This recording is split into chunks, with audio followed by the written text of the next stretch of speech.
Bismillah ar-Rahman ar-Rahim.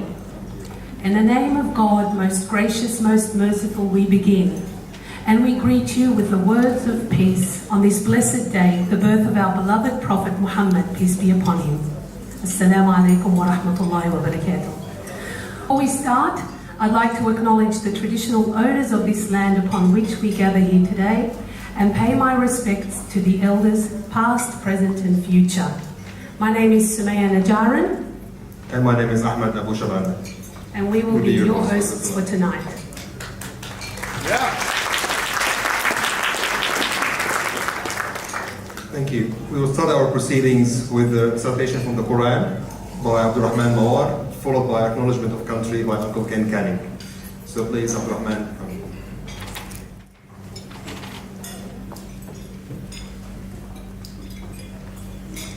أعوذ بالله من الشيطان الرجيم. بسم الله الرحمن الرحيم.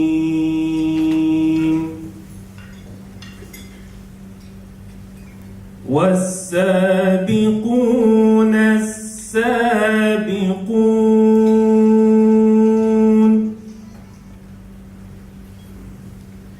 أولئك المقربون في جنات النعيم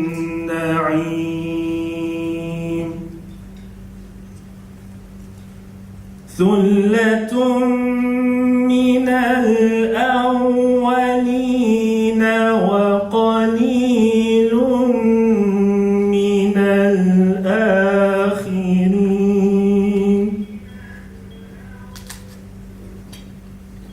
على سرر موضونة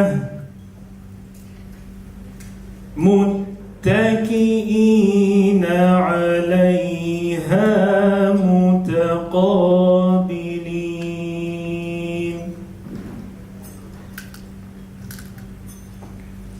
يطوف عليهم ولدان مخلدون بأكواب وأباريق وكأس من معين لا يصدعون عنها ولا ينزفون وفاكهة مما يتخيرون ولحم طير مما يشتهون وحور عين كأمثال اللؤلؤ المكنون جزاء بما كانوا يعملون جزاء بما كانوا يعملون لا يسمعون فيها لغوا ولا تأثيما إلا قيلا سلاما سلاما صدق الله العظيم. Uncle Ken?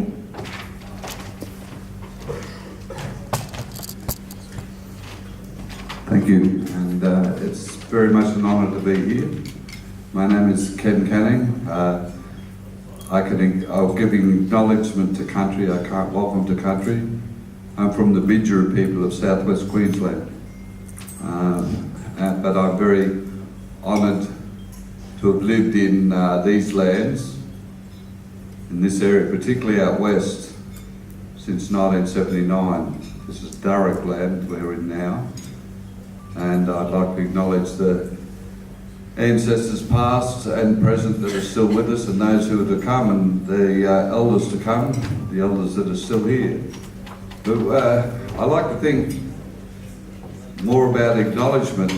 These are the first areas where the British hit with invasion, but prior to invasion, I'd like to remember those times, because Australia, what is now called Australia, was very multicultural. More than 500 different tribes were in this area, in this country now called Australia. More than 500. We spoke different languages. We had different beliefs, we had different cultures, but we didn't have any wars.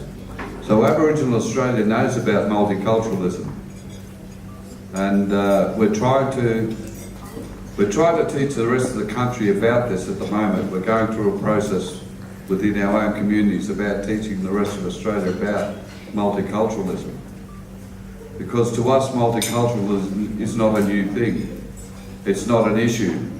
We're just dealing with people who may speak a different language. But when it comes to it, we all have different ways of expressing ourselves. I'm reminded of a story that goes back to my own ancestry. Before the British came to the Northern Territory, my great-great-grandfather walked from a place called Tennant Creek looking for a wife from another tribe. He ended up in southwest Queensland. By the time he got there, the British had come to my homelands, and he walked into the middle of the war, but he found my great-great-grandmother and he married her. Now, he's a man who walked into a land and he didn't know the language. He didn't know the customs. He didn't know the ways of the Vidjara people. But he was accepted, instantly accepted. And this is what Australia has to learn today. Acceptance, tolerance, and not to look at people's differences, but to look at our similarities. And the similarities are very obvious. I'll just use a good example here. Stand up, my brother. Now, we both have beards. That's one thing. We're about the same size. We're both smiling. And the thing is, we've got a head, 2 arms, 2 legs. Now, because Ahmed's from a different country and speaks a different language, does that make Ahmed any less of a man than me? No. This is ridiculous when we look at this thing called intolerance and racism that goes on in this country. It's absolutely ridiculous. And I like using these sorts of examples because here we can stand as brothers. And that's how we should be in this country. We should be sisters and brothers. I have one final thought on this subject, because yesterday we had a beautiful march. We had a protest against oppression. A protest, but we had people from all walks of life, 2,000 people gathered under the one banner. We had a group called FIRE, fighting in resistance equally. And we want to keep that fire burning, because the fire means we're Aboriginal people started, but we want to be able to demonstrate peacefully in the streets of Sydney and saying we are all one. We had Muslim brothers and sisters out there with us. Yes, there are people who are refugees, asylum seekers. We had people from all walks of life under the one banner. And I have never felt so much energy for many years, and I felt proud to be part of the organising committee. And I know we can build this to be a better country when we start getting people to realise that if we are having a struggle here, the struggle is against the mentality of governments, not of us. It's not amongst us. We are not the problem. Governing bodies and media and some bodies of harassment, they will tell us we're different. We're not that different. We are not that different at all. It's from here. That's where we're the same. Thank you.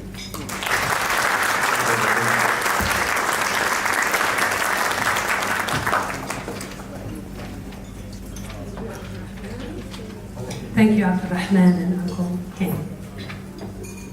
Distinguished guests, tonight we celebrate your excellence and achievements throughout the year. We would like to welcome our esteemed religious leaders, the Grand Mufti, Dr. Ibrahim Abu Muhammad, Father Rod Bauer of the Gosford Anglican Church, Imam Ziyad Ravat, and Father Patrick McKinney from St. Columban's Mission Society. We are delighted to have amongst us our previous winners, community members and representatives who have worked tirelessly over the years to build the foundations of unity within our Australian community, and their families who have supported and encouraged them towards this path of excellence. We would like to extend our thanks to our generous sponsors, Dental Care Guildford, Sealand Exchange, the Pharmacy Collective, the Kemba Travel Centre and Khair Lawyers. Without your generous support, this event would not have been possible. Tonight's event will be streamed live on the Australian Muslim Achievement Awards page. Please like and share the page with family and friends who could not make it. Now, before we kick off the ceremony, just do some housekeeping rules. So the toilets are downstairs, one level down. When we break for prayer, which is at 8 p.m., we'll be praying down here at the back. For those who have children, we have child binding service available down at the bottom. And what else? In the case of emergency, please follow the exit lines all the way down there to the end, to the front of the hall. All right, now without further ado, we would like to introduce the President of Mission of Hope, Nasrin Hanifi, and also the founder and the coordinator of the awards, Hanan Dober.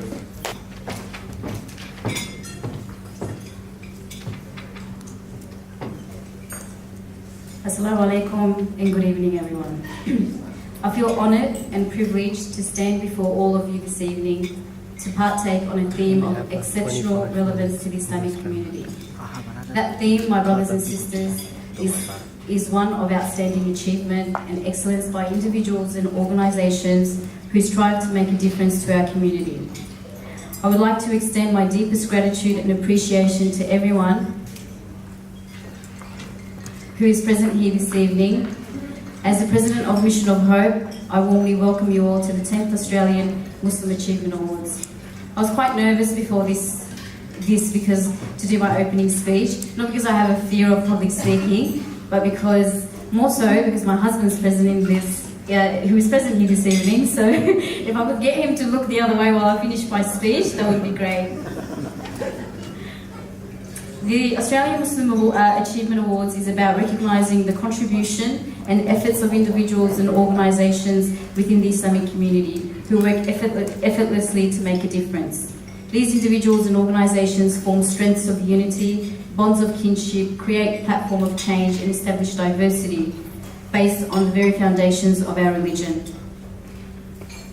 Islam teaches us that the foundations of unification is based on working together. It places no difference between me standing here and you sitting there. We are all in on this as one big family. Brothers and sisters, we've seen that with unity we can climb the highest mountains, but without it we can also crumble to the lowest of the grounds. We've come to a point in history where the support of each other is needed the most. We are faced with adversities on a scale where at times can seem unfathomable. Islam needs the Ummah, that is me and you, to stand together. The relevancy of whether you're doing enough is not important because even the smallest amount can make a difference to someone's life. And that is why tonight we have gathered together to celebrate the achievement of such individuals and organisations who have gone beyond their capacities to enhance the needs of our community. Their involvement shows their dedication, to create change, their resilience and their efforts. As most of you know, that building a community has never been an easy task. We know it takes great dedication, commitment to make it all happen. So on behalf of Mission of Hope, I would like to congratulate all the nominees for their outstanding contribution. May Allah reward you for it. I would also like to thank all the sponsors for their continuous contribution in ensuring the success of this event. On a very personal note, thank you to the team at Mission of Hope. As you all know, it takes a lot of time and effort to make an event like this successful. So Ahmed, Sumaya, Rahaf, thank you so much for your tireless efforts.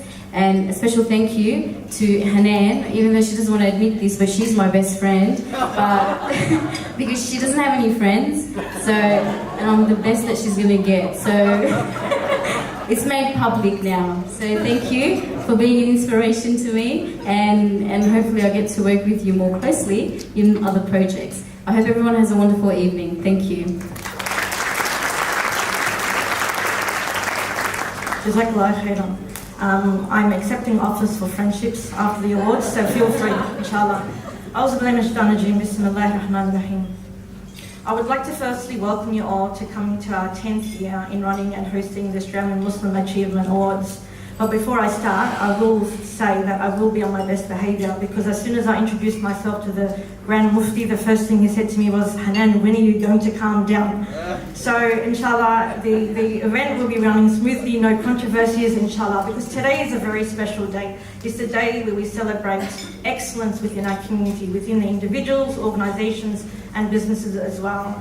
And we celebrate Muslim contributions and also non-Muslim in the Australian society. And I think that this is very important.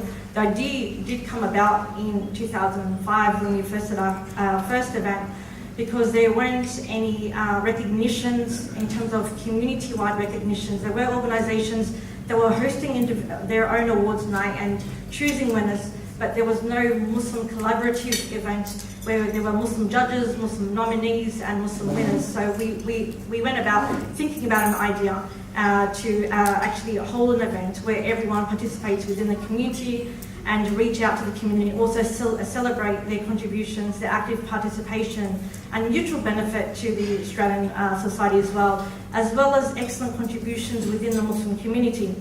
And one of the unique aspects about our awards and our committee is that the Executive Committee of Mission of Hope are an integral part of the awards in the sense that we all volunteer. One of the unique,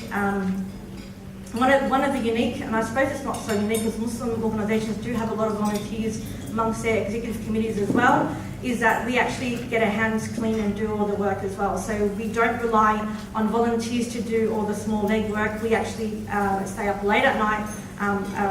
I mean, even when I was in Palestine in October, even though the internet wasn't very good, I was still summarising all the award summaries and doing it very happily. And because of contributions, and if you had read the nominations, and there were plenty, they were actually of very high standard. And this is what we expect in these awards, which is why I'll talk about the conditions of the nominations and how we screen them. I'll also today name the 20 judges who actually participated in judging. We do that every year. The judges themselves do not know who the other judge is, because that's to try and avoid collusion, because we do want individual judges to choose for themselves.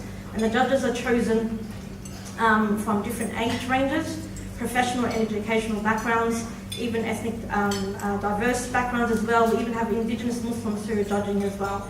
So we try and have a range, and also across Australia. So our judges, we sent out our call out for 60 judges, and we approved of 20. So we had 20 judges actively involved in screening all the summaries that we gave them. And it's very important to understand, and so that people don't get upset with our process, is that we accept nominations based on criteria.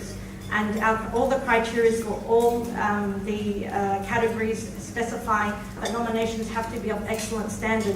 Our awards are not about encouragement awards. That's nice. We do want to encourage people to nominate and forward and get to know the contributions, but Australian Muslim Achievement Awards is about service excellence. So we do screen it, and if they meet those criteria, only then do they get to be seen by the judges, for the judges to actually actively look. We also put links as evidence for their contributions in both the Muslim and mainstream Australian community as well, to demonstrate that they have done what was nominated or what the nominators have actually submitted. So it's a very, very strict process that we engage in to eventually finalise the recipient. There's then a point system. So we ask the judges to rate the top 3, so from 1 down to 3. So if their top recipient would get 3 points, second recipient would get 2 points, and the third recipient of their choice would get 1 point. And the person with the most points wins. That's how we've run the event for the last 10 years.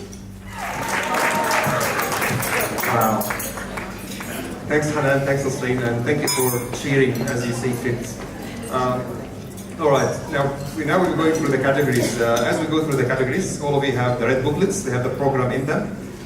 We had to make some changes in this program due to some unforeseen circumstances, so we're making some changes as we go through.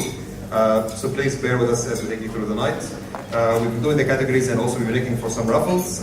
These raffles are based on randomly selection, which I guess many people in this room are used to, including myself. Anyway, so we will start with the first one. Raf, can we make the first one be the community award, be the first one, then we'll do the Abyssinian award. So the first category will be presented by Abir Shahab. She's a former finalist in Woman of the Year and People's Choice in 2014. So please welcome Abir.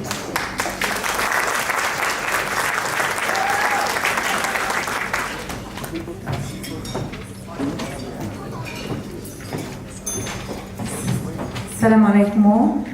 What a wonderful event, mashallah, Hanan, and I just met the president, so I'm sitting next to the president. It's very lovely to meet you. So it's great to be at a wonderful event like this. I enjoy it, really do. Okay, I'll be announcing the best new project of the year for 2016. This award acknowledges a new project within the Australian Muslim community. The award is seeking nominations for a project that was run professionally and catered specifically for the Muslim community.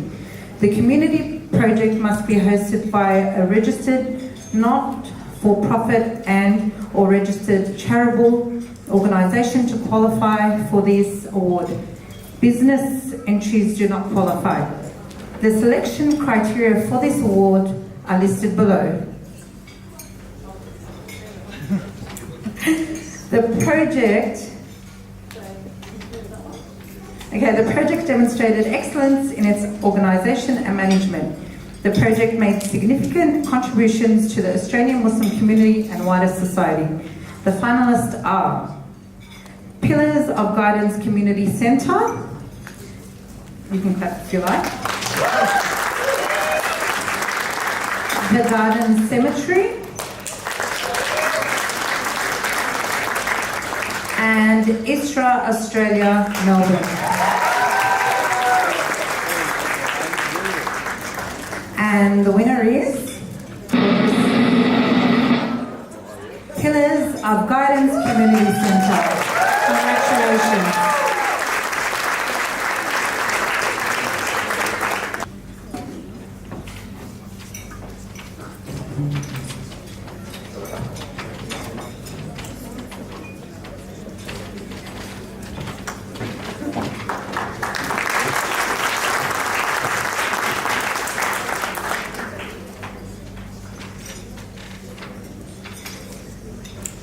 My dear respected elders, brothers and sisters, Assalamu alaikum wa rahmatullahi wa barakatuh.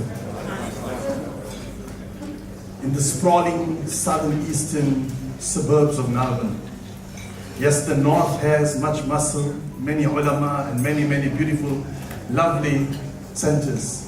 But coming to the southeast Melbourne, we find as we go further away, there are many thousands of Muslims, up to 60 to 70,000 Muslims, and we find the youth confused. It is then when the youth that grew up in those same alleys, the youth that grew up in those same suburbs realized that if nothing is done within that area, then thousands of our youth will be lost to drugs. Thousands of our youth will be lost to extremism. Thousands of our youth will be lost to something which is not very pleasant. The youth themselves stood up. Pillars of Guidance is making it on stage today. And I might ask you how long Pillars of Guidance Community Center is out there. It only started 6 months ago. My beloveds, my dearest ones, it is the youth that put in their efforts, their sweat, their nights, their days to create something for the youth.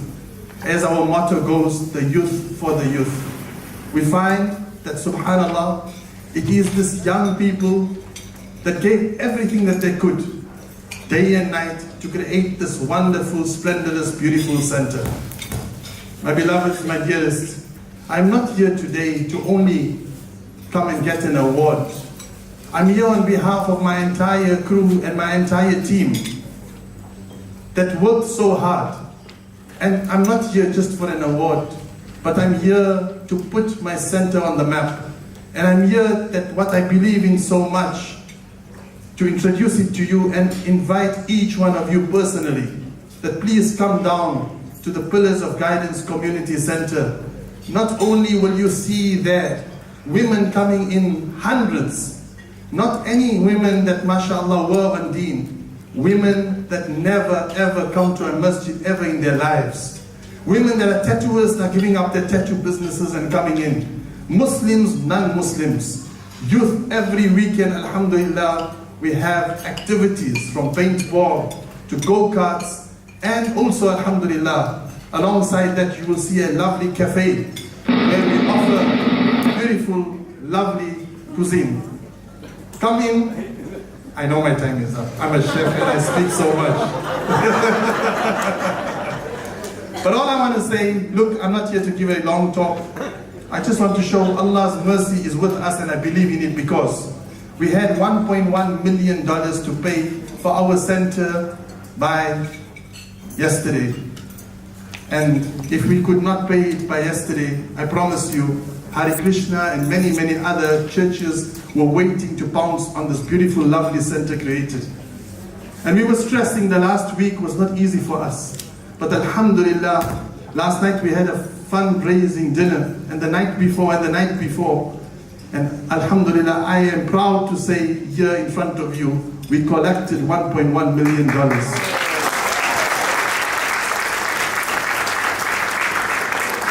If I tell you, a boy came up and said, Sheikh, please auction me. And I said, how am I going to auction you? He said, allow me to cut grass for the entire year, and whatever payments I get, I will give it to the center. There's 1,000 good stories, and all of you have those good stories. But I thank each one of you here, the Brisbane crowd that's here, that supported me from the very inception of the center. Brother Nazim's mother, that is a regular at our PGCC, mashallah. Sheikh Hublus that comes and always talks to our young ones, alhamdulillah. And Brother Talal of Crescent that supported us from the very inception again, the Big Fat Muslim Festival. So,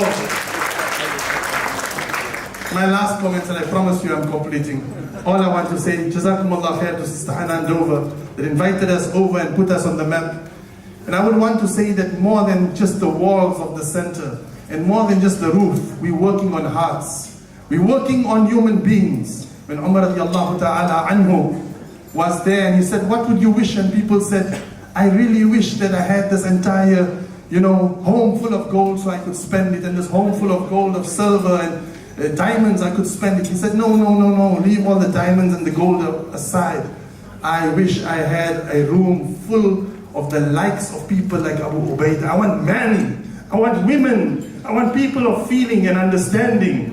Alhamdulillah, our center is just like that. If you come, no one can say it's an Albanian mosque, no one can say it's a Bosnian mosque, no one can say it's a Turkish mosque, no one can say it's a Sufi mosque, no one can say it's a Salafi mosque. It's the United Nations, alhamdulillah ta'ala.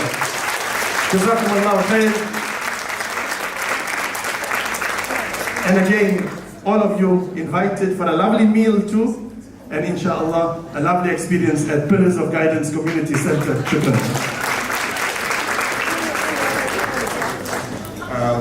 Now, we're going to have the second category now, which is the Abyssinian Award by the Mufti Dr. Ibrahim Muhammad. So this category, I'll just bring it up. So this category is an award acknowledging a non-Muslim individual or organization that has demonstrated a strong commitment to fostering mutual understanding between Muslims and the wider Australian community in a respectful and beneficial manner. In this category, the Muslim public get to vote for the finalists and winner. The selection criteria for this award is based on the excellence in their field, whether it be a career or a volunteer work, and the nominee has predominantly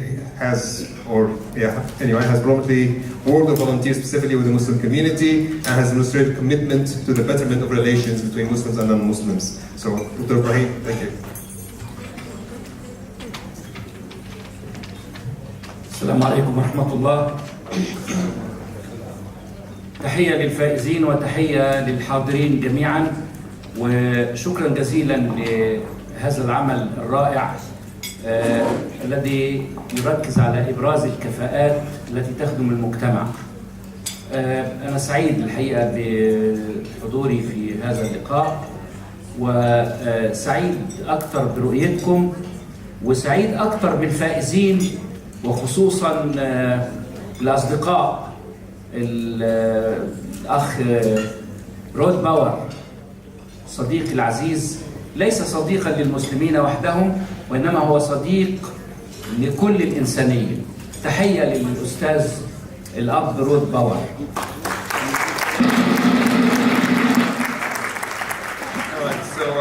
Dr. Ibrahim has just actually announced the winner. So can bring back the list of the finalists, please. So the finalists for supporting the Muslims in Australia were Paula Aboud, Father Rod Bauer, and Sonia Shima. And what the Mufti was saying to us that he's very happy to be here in this event, which is actually supporting excellence in the community. And he's also very happy that the recipient of this award is Father Rod Bauer, who has been a great support for the Muslims in all his efforts in the past few years.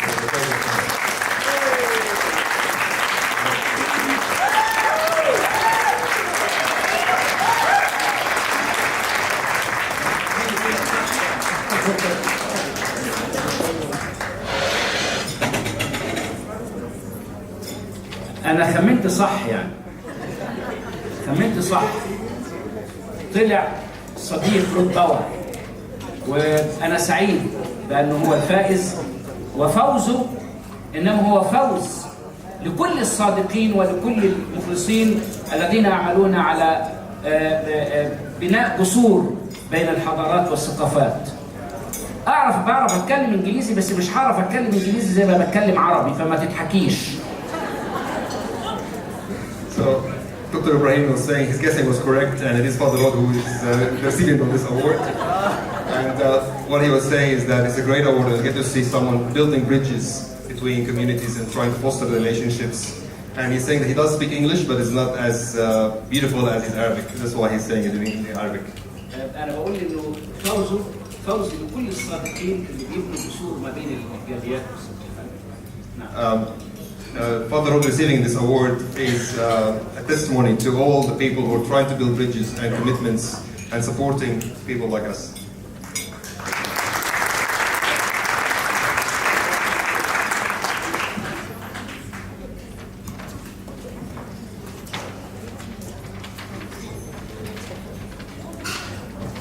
Your Eminence, thank you so much. I hardly speak a word of Arabic, but I understand everything this man says because he speaks the language of peace and of love.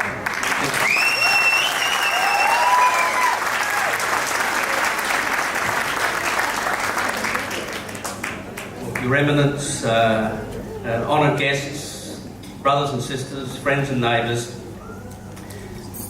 in the 7th century of the common era, the Negus of Abyssinia welcomed and gave refuge to people fleeing from persecution. The Negus not only offered refuge to those in need, but also confronted the fears and prejudices of his own people. 1400 years later, we find ourselves in a situation where we are in desperate need of leaders with the compassion and political sensitivity of the Negus. Whatever subsequent legend and mythology has done with the Negus' story, the basic truth remains that he is honoured for his willingness to open his doors to those in need. I, along with many others here tonight, remain committed to the same principles that guided the decisions of the Negus of Abyssinia. Human need always comes before ideology. The spirit of hospitality always overcomes the fear of the stranger. And at the end of the day, bridges will always make us feel safer than walls. I cannot accept this award without acknowledging my wife, Kerry. She's the brains behind the organisation. It if I ever make any sense at all, it's because she's put a piece of paper in front of me that she's well researched, and so I particularly, we're a great team, and I couldn't do what I do without her, and we work very much together. I'm deeply humbled by this award and accept it with the acknowledgement of every human being who has ever sought refuge from persecution. May we continue to open our doors, open our hearts, and build our bridges. Shukran.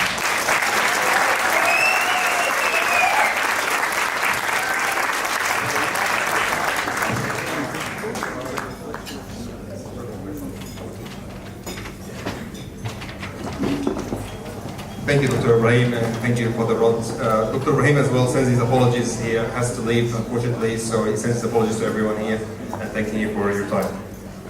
All right, now, we'll continue the next awards, which is the Business of the Year. Which one? Select the papers. 1, 2, 3. Yep, so Business of the Year is going to be presented by Sana Ajaj from our gold sponsor, Dental Care in Guildford.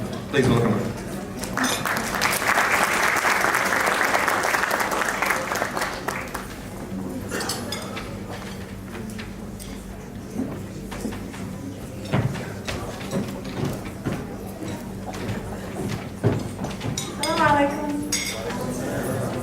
I'll be announcing the Business of the Year finalists and recipients of the award for 2016. So this award recognises businesses that have achieved outstanding results through initiatives that demonstrate leadership and commitment to outstanding service.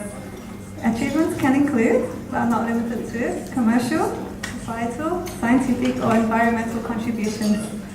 The selection criteria for this award are: the business demonstrated excellence in their business capacity and good business practices. Muslims are in its management and or board. The business has an innovative business model. The business excels in its customer service and support of its local community. And the business has healthy staff relations and a commitment to staff development. So the finalists for 2016 are Ahida Swimwear, maker of the Burkini.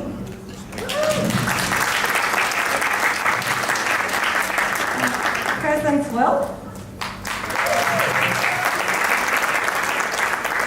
Life Matters Academy.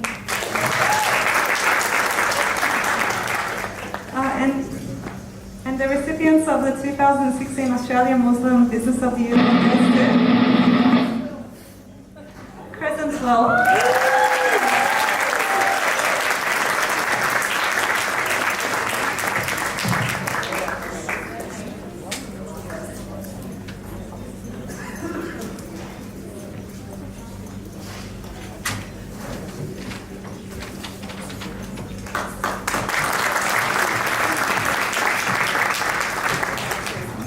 Assalamu alaikum wa rahmatullahi wa barakatuh. Good evening, ladies and gentlemen.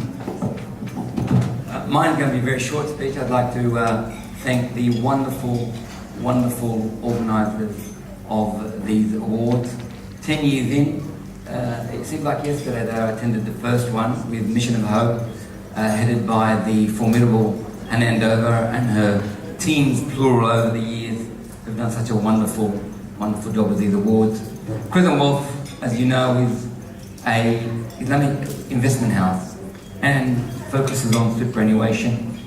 It emanated from the community, it exists for the community, and inshallah, God willing, into the future, it will seek to represent the community's desires and wishes in terms of investment returns and contributing to the social fabric of Australia. Can I say something about the social fabric of Australia here before us? We live in dark times. Unfortunately, they are getting darker. The times in the Western world from which we emanate are not moving in a direction in which we can stand to be proud, and in fact where we should be heard increasingly. Can I just say one thing? Crescent Wealth and all the wonderful organisations that are here today ought to be, should be and can be united in their endeavour to represent the true face of Islam and Australian Muslims, and our contribution and our continued contribution. I've got to say to this point notwithstanding all our hard work, we haven't gotten through yet. But inshallah, together we will. This award to Crescent Wealth is a wonderful thing for the team at Crescent Wealth, for who and without which I could not be here today. Because I'm there, you ask them, I'm there very, very infrequently. But it's a solid team headed by our General Manager, Mr. Walid Gouda, who's here with his lovely wife this evening, Heba Gouda. And their exceptional efforts that have made and continue to make all the difference. And of course, the wonderful support and contribution of the entire Australian community. Once again, thank you very much. Assalamu alaikum.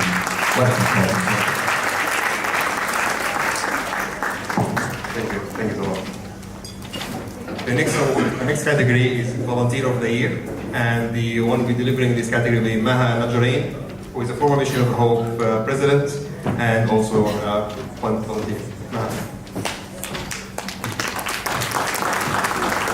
Assalamu alaikum everyone. So today, as was mentioned, I'm going to be presenting the Volunteer of the Year Award. This award recognises an individual who has volunteered their time towards building an inclusive and respectful community. The award is seeking nominations for volunteers who are dedicated to the service of others and community development and harmony.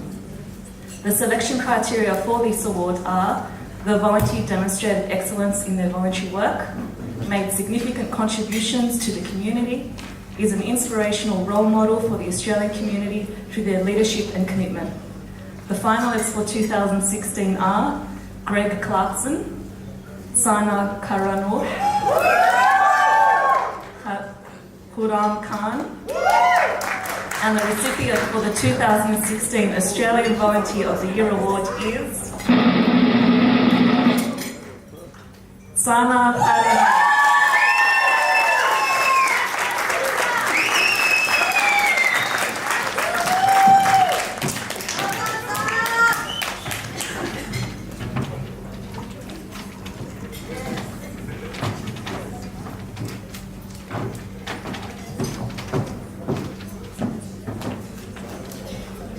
Assalamu alaikum everyone.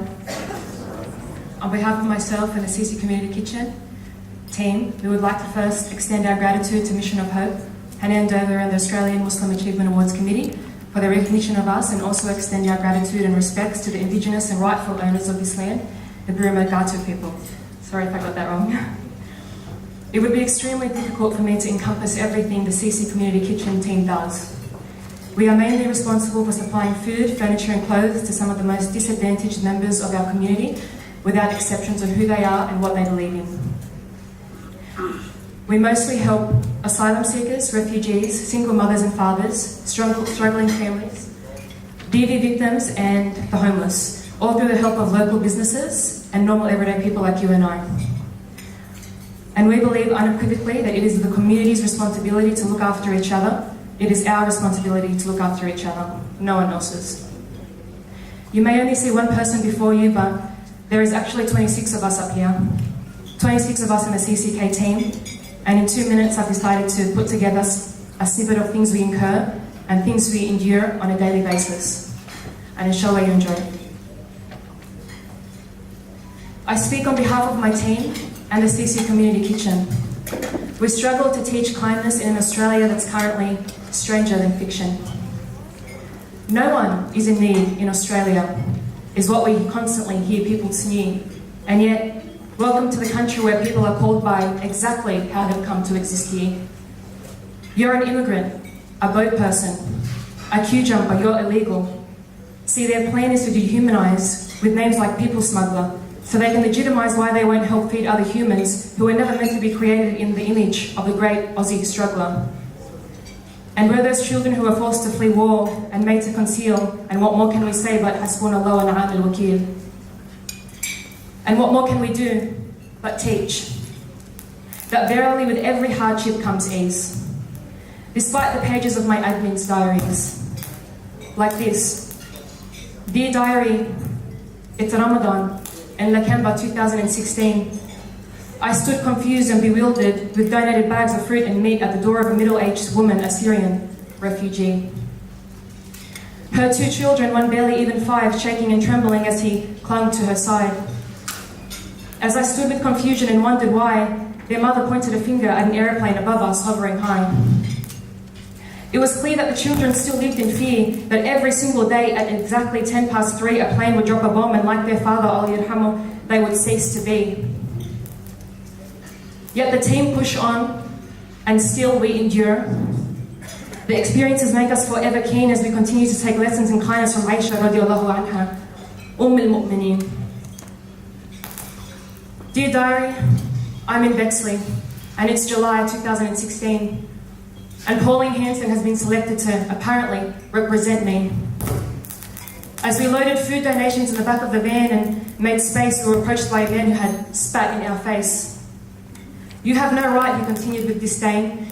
It's us everyday Aussies suffering the most pain. They come here on boats and they skip the queue.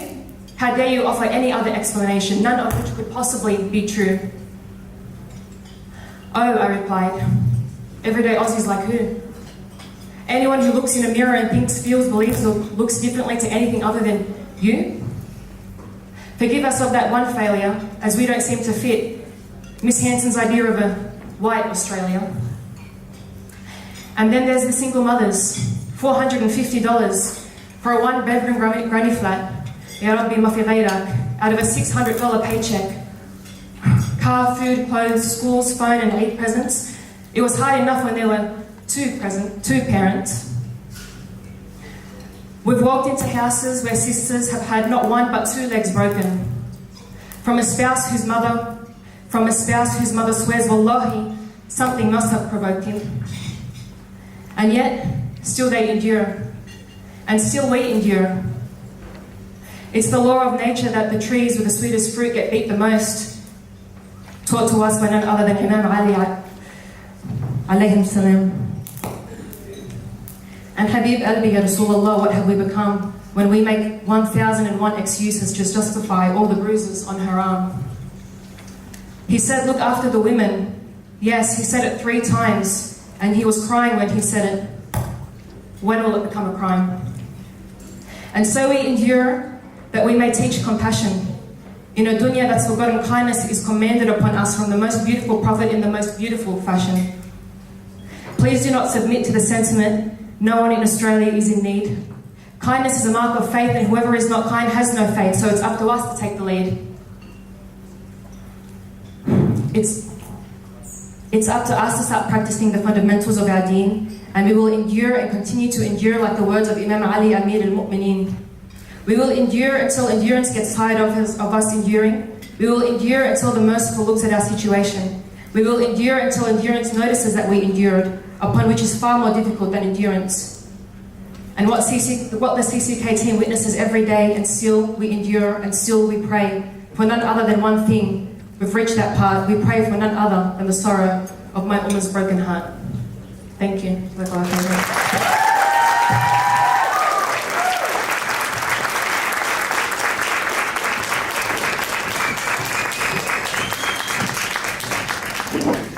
Thank you, Sana, and congratulations to all the finalists. Our first performance, unfortunately, will not go ahead tonight due to a death that has occurred in Steve DeBleeze's family. Our condolences to you, Steve, and to you and your family, and we pray that your loved one enters Jannat al-Firdaus. Could we please ask that everybody takes a moment just to read Surah Al-Fatiha for Steve DeBleeze's loved one.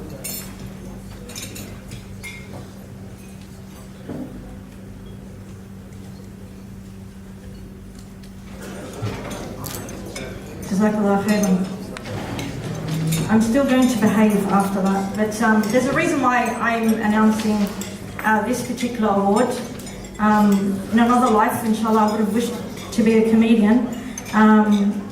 But in this category, there are 2 winners, and we just want to make sure that we get it right in announcing the winners, both winners, and also so that I can individually call each one up, and so that they can actually have the few minutes of acceptance of the award, inshallah, one by one.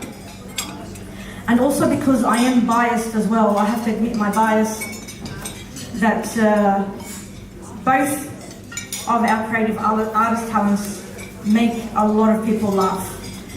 And also the third finalist is a very active Palestinian activist. And I'm wearing Palestinian dress from Palestine today. So I thought it's fitting to be able to, inshallah, announce the winners for this particular category. And in terms of the creative artists, they have to demonstrate excellence and exceptional work in their creative field, such as performance, literary arts, music, film, fashion, and or design. The nominees' creative achievements should positively affect many hearts through powerful and engaging work. And not only does their work have to contribute to their field of expertise locally with Muslims or their cultural ethnic backgrounds, but also the wider Australian community as well. And all three finalists do exactly that. So the finalists for 2016 are Steve Dabriz,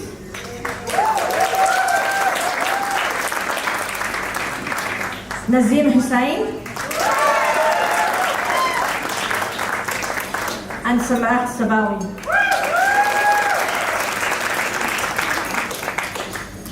And the winner is, first winner, Nazim Hussain.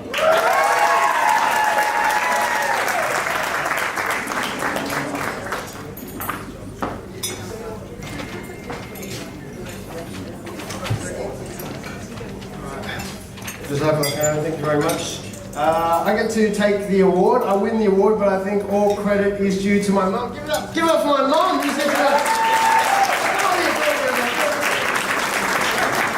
She's wearing a favourite cyan-coloured dress. Thank you very much.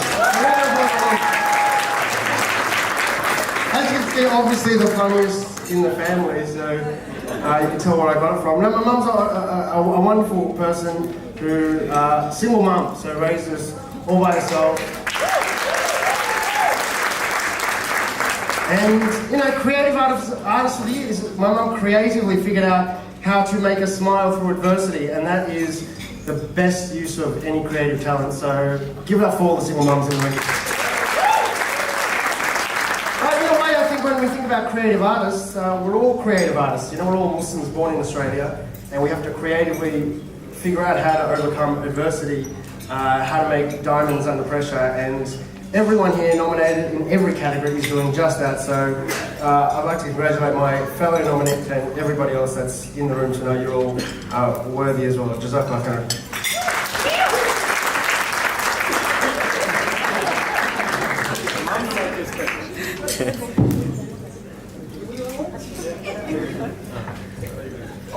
And also Hanan, who was the first person who actually gave me a platform to talk about putting my foot in the sink at work, and that was how the comedy career started. So thanks to Hanan, she's created this monster right here. So thanks Hanan. Well done. Jazakallah.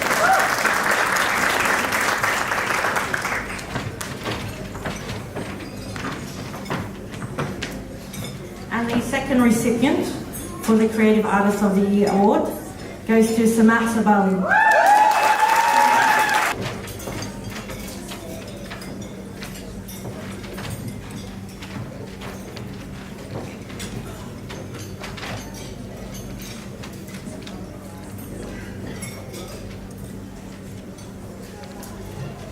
Thank you so much. I'm completely humbled to stand here and to receive this award. Thank you so much, Hanan, and the awards committee for making this happen, and for really putting me amongst such highly accomplished Australian Muslims. Thank you to Mission of Hope for the tireless volunteers who organized this incredible event. Through this award, you have demonstrated your solidarity with the Palestinian struggle, a struggle that affects the Muslim community close to home, but also transcends religious, ethnic, and political boundaries, because it is, in fact, a struggle for humanity. And most of the work that I do is the work that I do to try to give voice to the Palestinian struggle. It is a wonderful thing to be able to celebrate also one another's achievements in these dark, bleak times, and to remind ourselves of how capable and diverse and talented the Australian Muslim community is. I would like to thank my family and friends for putting up with me and enabling me to dream and to write. And above all, I would like to thank my husband Munir for his endless support throughout the years. Thank you.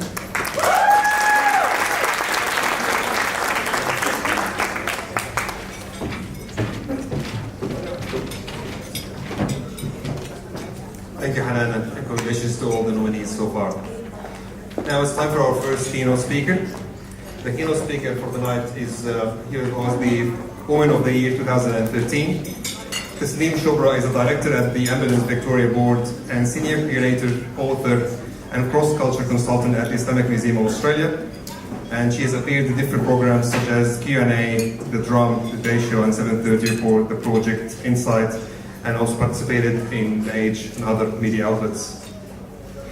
Tasneem discusses issues on racism, identity, culture, and integration. Tasneem's aims are to facilitate, through networking and support, respect for our diverse society in a way that brings about positive change and ownership of people's narrative. She also wanted to add that she is from Melbourne and you're not. So, please welcome Tasneem.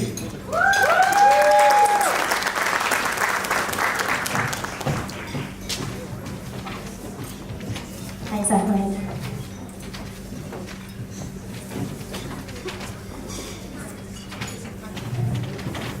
It is a pleasure to be here. Assalamu alaikum to you all. I too would like to acknowledge the traditional owners of this land upon where we've gathered here today, and in particular pay my respects to our elders past, present and future. The brief I have is to discuss excellence and aspiring for excellence in the community, which is pretty vast. And I thought, in summary, I could start off with some accolades, some of which are acknowledged here tonight, many of which there are obviously too many to mention an award and to designate in a single evening session. But I just thought, when I think about excellence, it encompasses both the accomplishments within our community and also those of the wider community.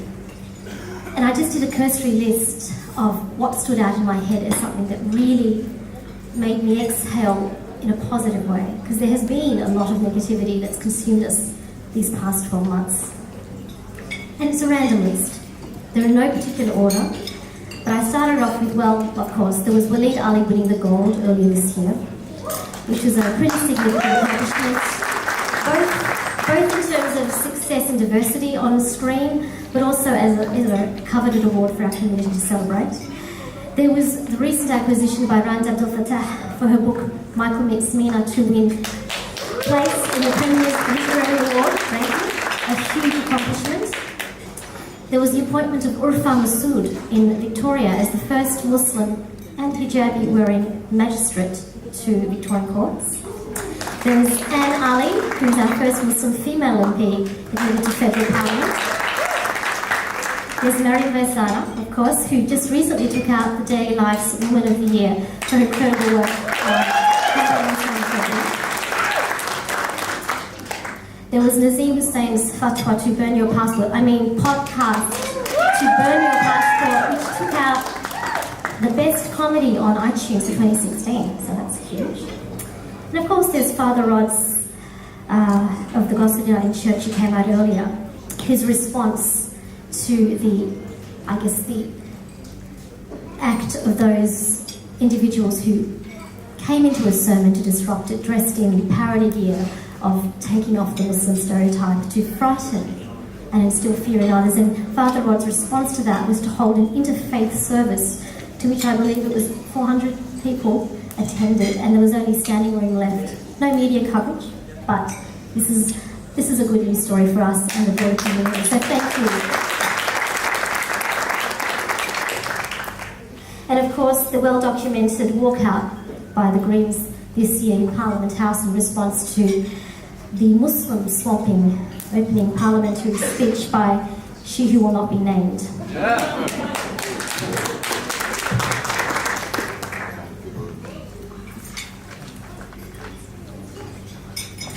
What these individual accolades teach us is that collectively and singularly they've been successful attempts to aspire for a better society, whether intentionally or inadvertently. And a society that is more robust, more resilient, and genuinely invested in a healthier outlook for our future. From seeing this, I've sort of surmised that there are two particular ways which we can continue to aspire for greatness and excellence and improvement more so than anything else.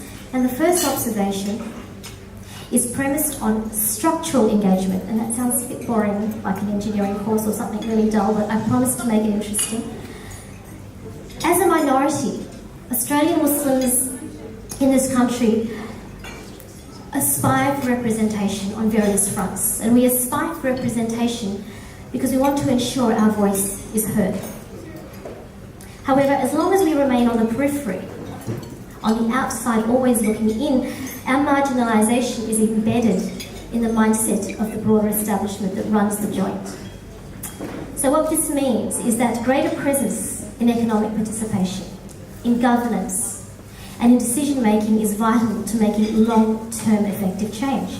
Apprenticeships, pathways to career advancement, promotions, scholarships, and a shout-out to Creswell Wealth for their recent scholarship program with West Sydney University, which I think is a fabulous idea we should all be supporting.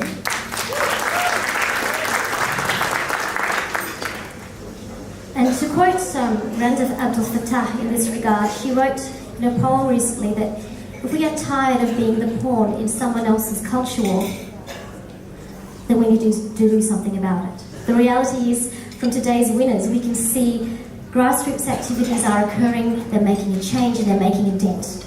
But what can we do beyond that? The time is to now refocus from purely reactionary identity politics to focusing on an impact through entrepreneurship, business leaders and investors.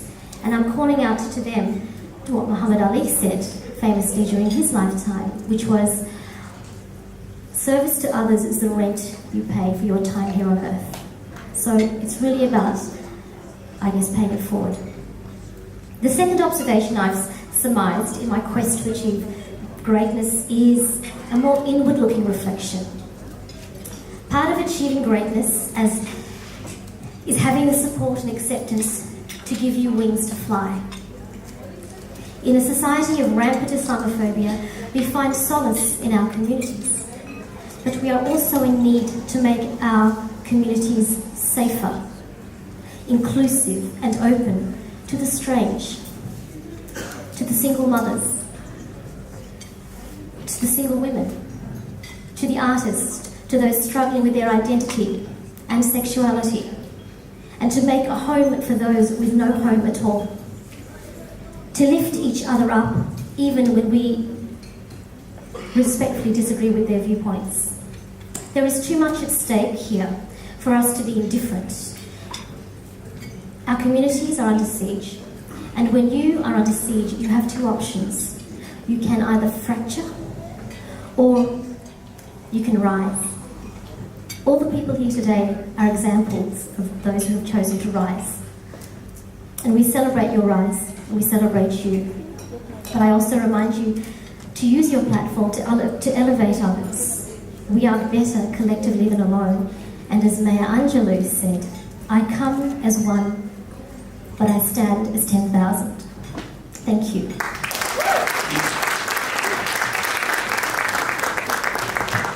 For 10 years on a great event that I can see. I've been to about 4 or 5 of them, and they're just getting better and better, alhamdulillah. It is a great feeling with being in the rooms with high achievers, alhamdulillah. And I can see this somewhere much bigger and better in about 5 years' time, alhamdulillah. So I know people are normally religiously conservative or they're crazy. I don't know it's both. So, and it takes these types of people to initiate, to live on the edge and initiate these types of events. So, congratulations. Okay, I will be announcing finalists and the recipients of the event of the year. I think events are great because they inspire people. They don't solve the world's problems, but they trigger people to do so.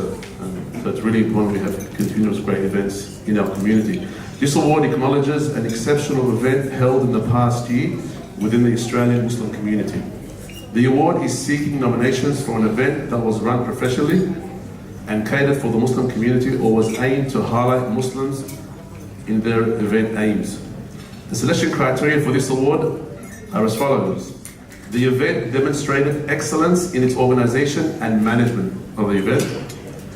The event made significant contributions to the Australian Muslim community and the wider society.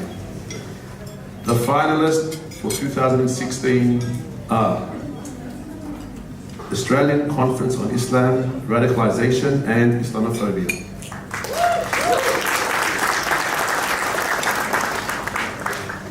I missed out on this one, but I heard it was great. Eid at Taronga Zoo. And the Sydney Muslim Conference. And the winner is, just as well, Eid at Taronga Zoo by President Wells.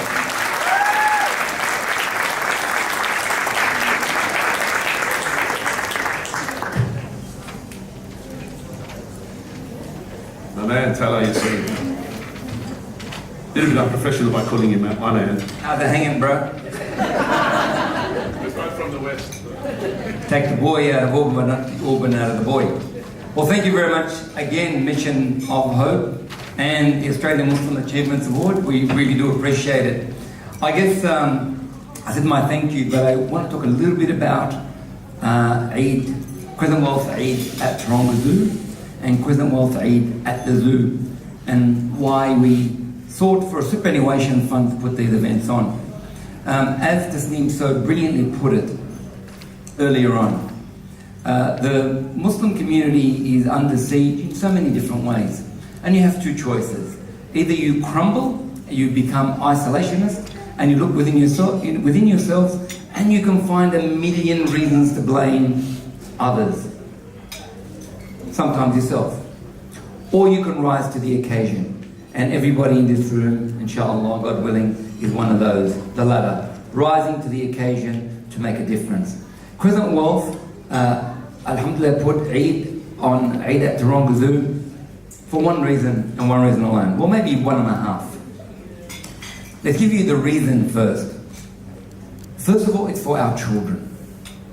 The one thing that we thought about when we said, well, we are Australian and we are Muslim, and the two go together. What is it that we thought about? What do you remember as a child? What was iconic in your mind? And what is certainly not Muslim? Mosman, a long way, very expensive, parents don't take you there. And so we wanted to put something on that children will always remember. Because we're Australian Muslims and we're not going anywhere. Our kids are going to remember in 20 to 30 and 40 years. As I remember in 20, 25 years ago, maybe 35 years ago, when I went to the zoo with my parents. And now I take my children. We wanted our children to remember something iconic, something Australian, and celebrating something that's Muslims. That's number one. Number two, we wanted to celebrate with the Australian community. Whether you are of the Muslim, Christian, Jewish, or no faith at all. It is a celebration for everyone that talks to our Australian multiculturalism, to our belonging, and to our contribution to this country. And alhamdulillah, our team at President Wells did an outstanding job in putting it together. So much so that we organised an entire event. I say we, it's the royal we, they, the team at President Wells, organised an event for 10,000 people in the space of 2 months. Because the way it happened was that a former director with me on the board of Australian Post, who was a director on the zoo, said, look, I don't know when you're Muslim, they want to do this diversity thing. So she sort of came up with an idea at a board meeting to talk to Talal. And could I come and see you and talk to you about, this kind of Islamic thing? We want to reach out to them, we don't know what to do. So they had some kind of general idea in their mind as to how they're going to reach out to the Muslim community.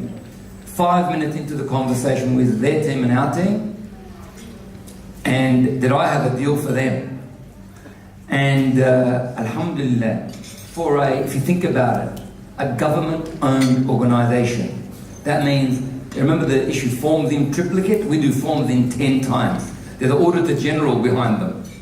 And for an APRA regulated organisation, that's us, where regulation is a pastime for them.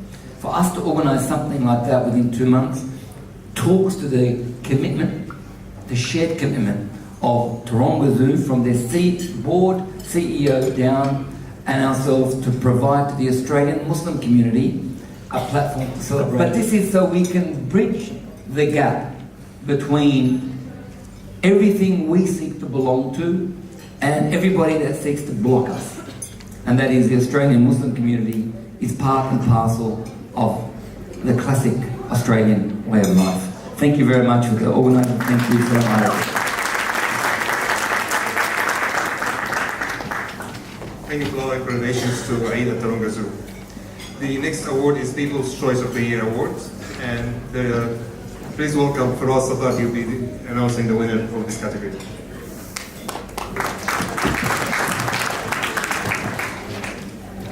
Assalamu alaikum, everyone.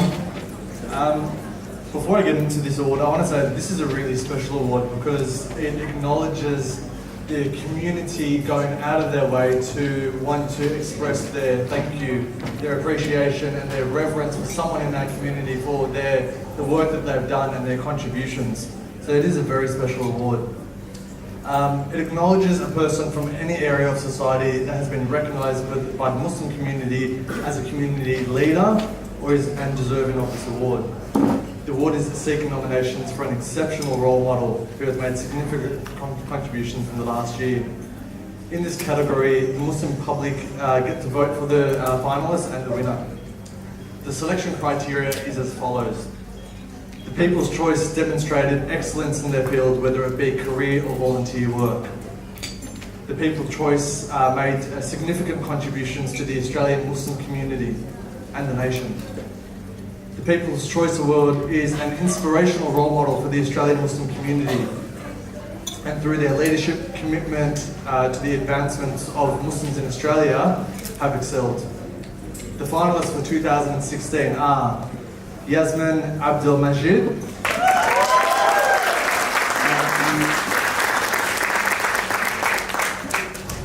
Walid Ali,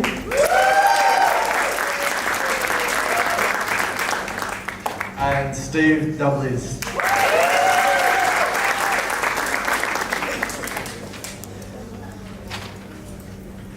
The winner for this award is Steve Doublies.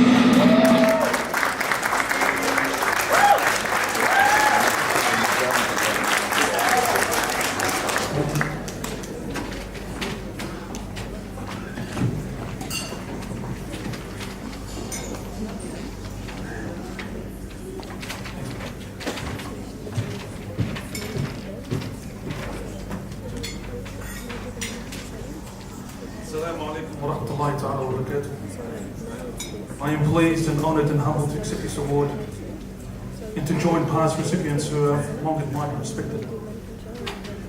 A very special thanks to Mission of Hope for selecting me, and an enormous salute to all year's nominees, and each of whom have made an incredible contribution to the Australian community. Thank you to those who nominated me and supported my nomination, and of course, thank you to my extended family and friends for always supporting me and being here this evening. Thanks very much.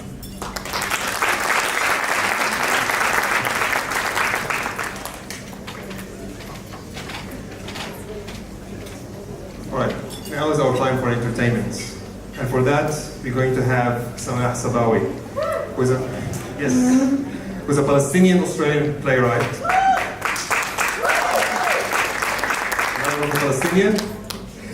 Palestinian Australian playwright, advocate and commentator with an abundance of achievements in poetry and plays.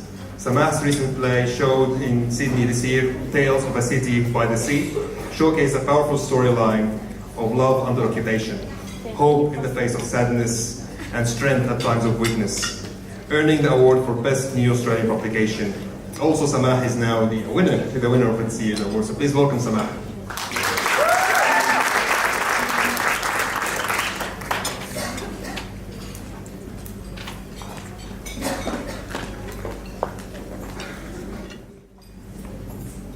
So I'm going to be reading two poems for you today. The first one, Defying the Universe, is a poem that was actually one of the poems that inspired the play Tales of a City by the Sea. And it's one that I wrote to my husband, who has family in Gaza. And it was during CASLET 2009 when we were watching them and trying to get in touch with them over the phone. The poem is called Defying the Universe, and it's for the people of Gaza. Are your loved ones trapped behind the wall? Do they need the army's permission for their prayers to reach the sky? For their love to cross the ocean and touch your thirsty heart? Are your loved ones trapped? Do you yearn to be in your family home? And when you call them, do they always say, "We are fine, alhamdulillah"? Does it surprise you that they are whole while you are broken? Must they always worry about you, urge you to have faith in your exile? Must they pity you for not breathing the air of your ancestors' land? Must they always comfort you even when the bombs are falling? Do you ever wonder who is walled in? Is it you or is it them?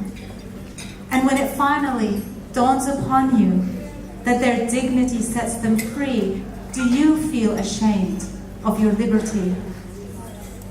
Are your loved ones trapped behind the wall? Do they tell you stories of how they survive? The trees they've replanted? The homes they've rebuilt? Do they assure you that life still goes on? Old men still fiddle with their prayer beads. Mothers still bake ma'moul on Eid. Families still gather under the canopies with loaded bunches of grapes dangling above their heads. They nibble on watermelon seeds and drink maramiya tea. Women still perfect the art of matchmaking. And men still dream of freedom and democracy. Children climb on the sycamore trees and lovers woo in secrecy. And no matter how the conditions are adverse, do your loved ones defy the universe? Your loved ones defy this universe.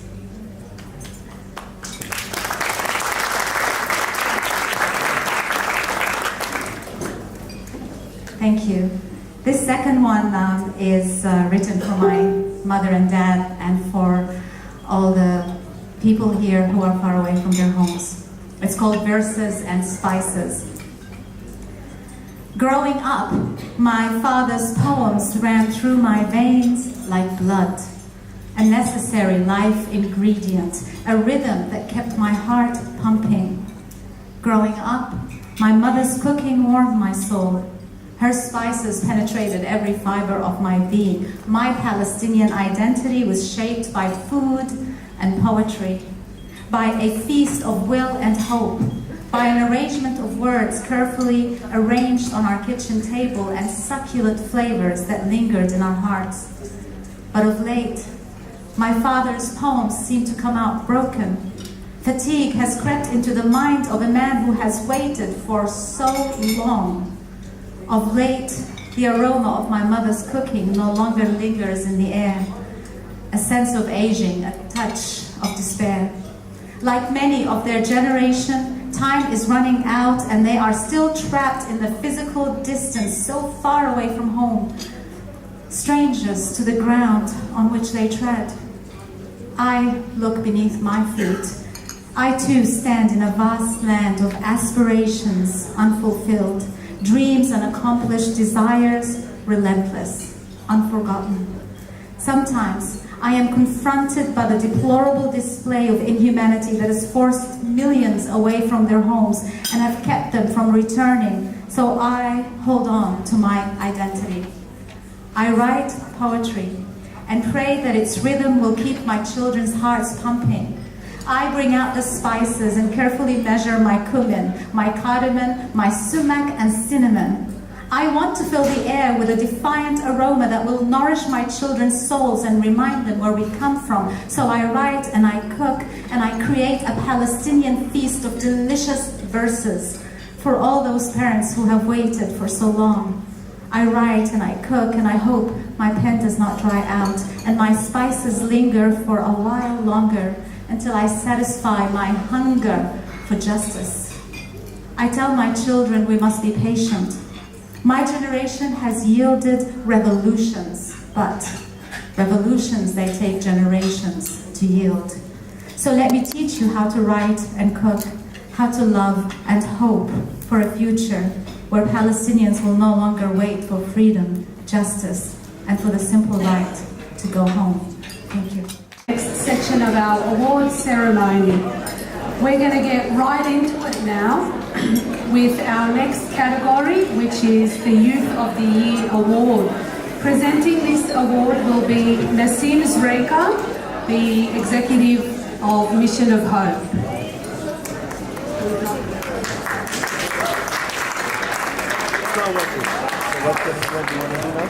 So Nassim got lost somewhere in between the kitchen and the bathroom. You said you have other tab or something. Okay, I'm on that. Let's move on to our next category while Nassim makes his way up. Sportsperson of the Year. Presenting this award is Bilal El Hayek, former recipient of Youth of the Year and Sportsperson of the Year.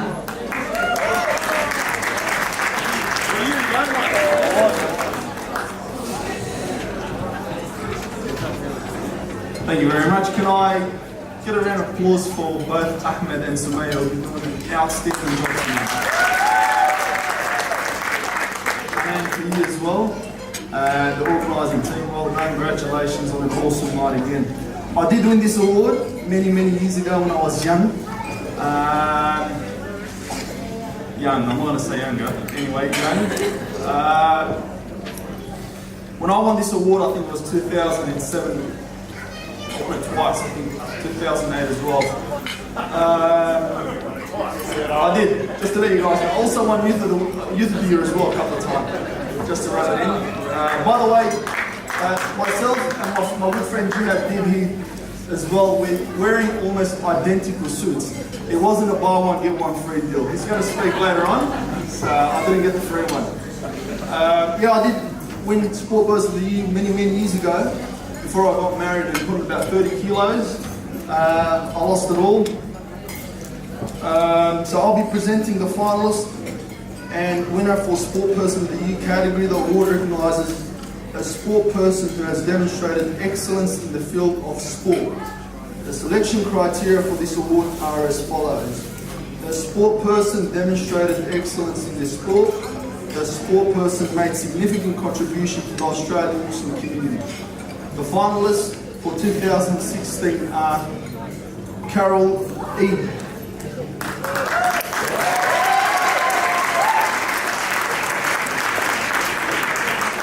he's got a lot of fans here. Osman Khawaja, Safwan Khalil Taekwondo, and the winner for the 2016 Australian Muslim Sport Person of the Year goes to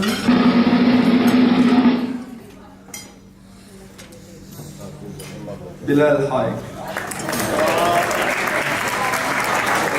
Sorry, Chef. Thanks for the ID. Much appreciated. Okay, can I get that roll going again? And the winner for the 2016 is Osman Khawaja. Now, Osman Khawaja could not be with us tonight, but he does send his thanks, and we'll arrange a meeting with Hanan. Thank you, Bilal. Now to our first award category. Can we please welcome the Executive of Mission of Hope, Nassim Zreika, back up to present the Youth of the Year Award.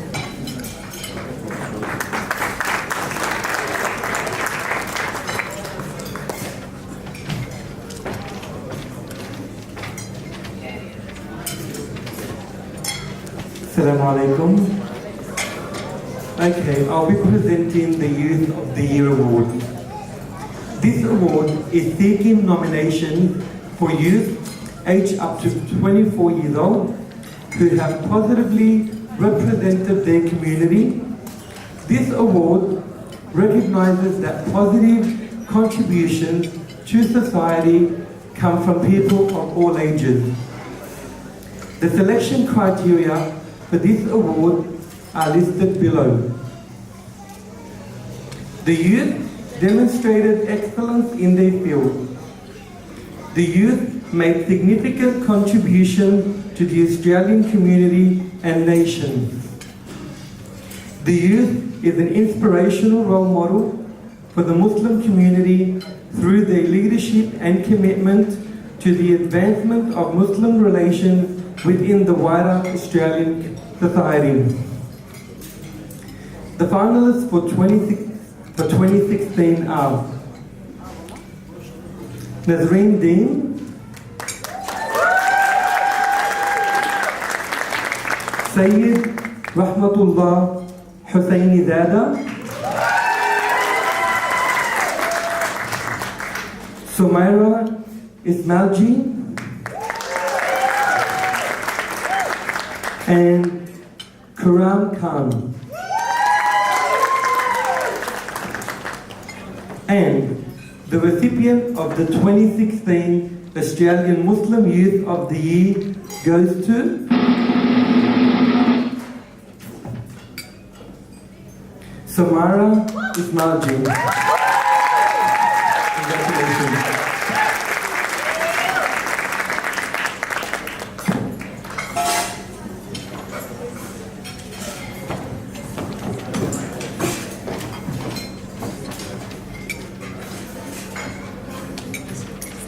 I didn't write the speech, but Assalamu alaikum everyone. I want to start by acknowledging the many Aboriginal nations on whose land we are immensely privileged to live and work on.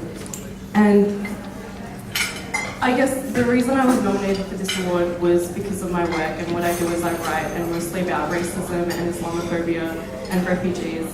And the word siege has been used a few times tonight to describe how our communities have been vilified by society at large for quite a long time, especially in the media.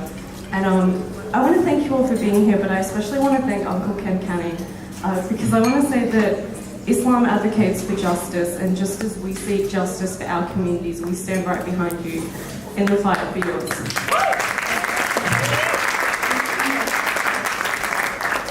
I also want to say though that I don't see my receiving this award as a reflection of me, myself, as much as I do a broader trend of young people really starting to speak up and speak out about the role that we play in shaping the future of Australia. And so I want to give a couple of shout outs. One to Omar Ben Saidi, who was here just before. He's another young writer, and his work on the role of young Muslim men in Australia is incredible. A friend of mine, Kosa Ali, who is a sister to me in the truest sense of the word, who gave a magnificent TEDx talk on the stereotypes around Muslim women at Macquarie University last year. And I really want to get the other finalists on stage, if I can.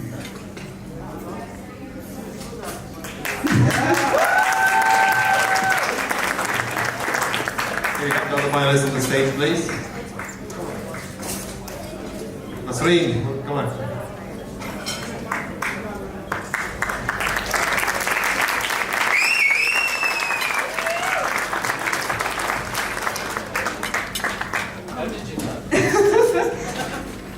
They're all amazing and inspire me so much, and I also want to do one more shout out to youth all over the world, and especially youth in Australian immigration detention centres, a lot of them who are Muslim, youth in war-torn nations like Syria, refugee youth like the Rohingya who are fleeing Burma. And so yeah, I want to say that this isn't about me, this is about all of us, and I want you to give all of these guys a round of applause.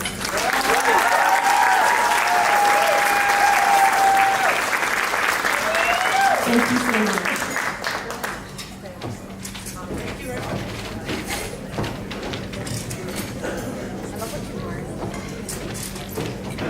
Thank you and congratulations.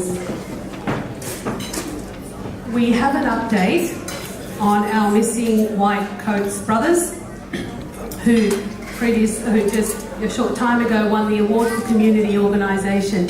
Now they were on their way. They received a phone call regarding a domestic violence matter, and they had to turn back and attend to that. Now that is a true testament to the continuous efforts that these brothers put forward to the community and the sacrifice that they made. Can we just give them one round of applause, please? Also, another bit of information we need to give you. Usman Khawaja actually did write a statement of acceptance for his award, and can we please call Bilal up to actually read that? Just been informed.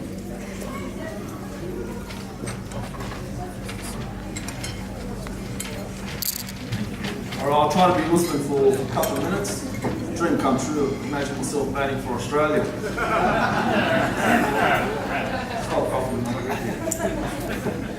Okay, thank you for mistake there, but in all regards in relation to my selection as a finalist in the Sport Person of the Year, now known as a winner category as part of the 2016 Australian Muslim Achievement Awards. I am so proud and deeply honoured to have been recognised through this nomination. As you may be aware, I am currently part of the Australian cricket team in what is particularly a heavy schedule this summer, both at home and overseas. I've hardly been home over the past few months, and in fact, I have arranged for my family to join me this weekend of December the 10th and 11th at my home in Brisbane for a catch-up. As such, I will unfortunately, I cannot attend the award ceremony. Please accept my apologies. You can see he's a cricketer. Please accept my apologies on this occasion. I would be most grateful if you could apologise on behalf to those in attendance and kindly pass on my congratulations to all the nominees in the various categories of the Australian Muslim Achievement Awards. Usman Khawaja.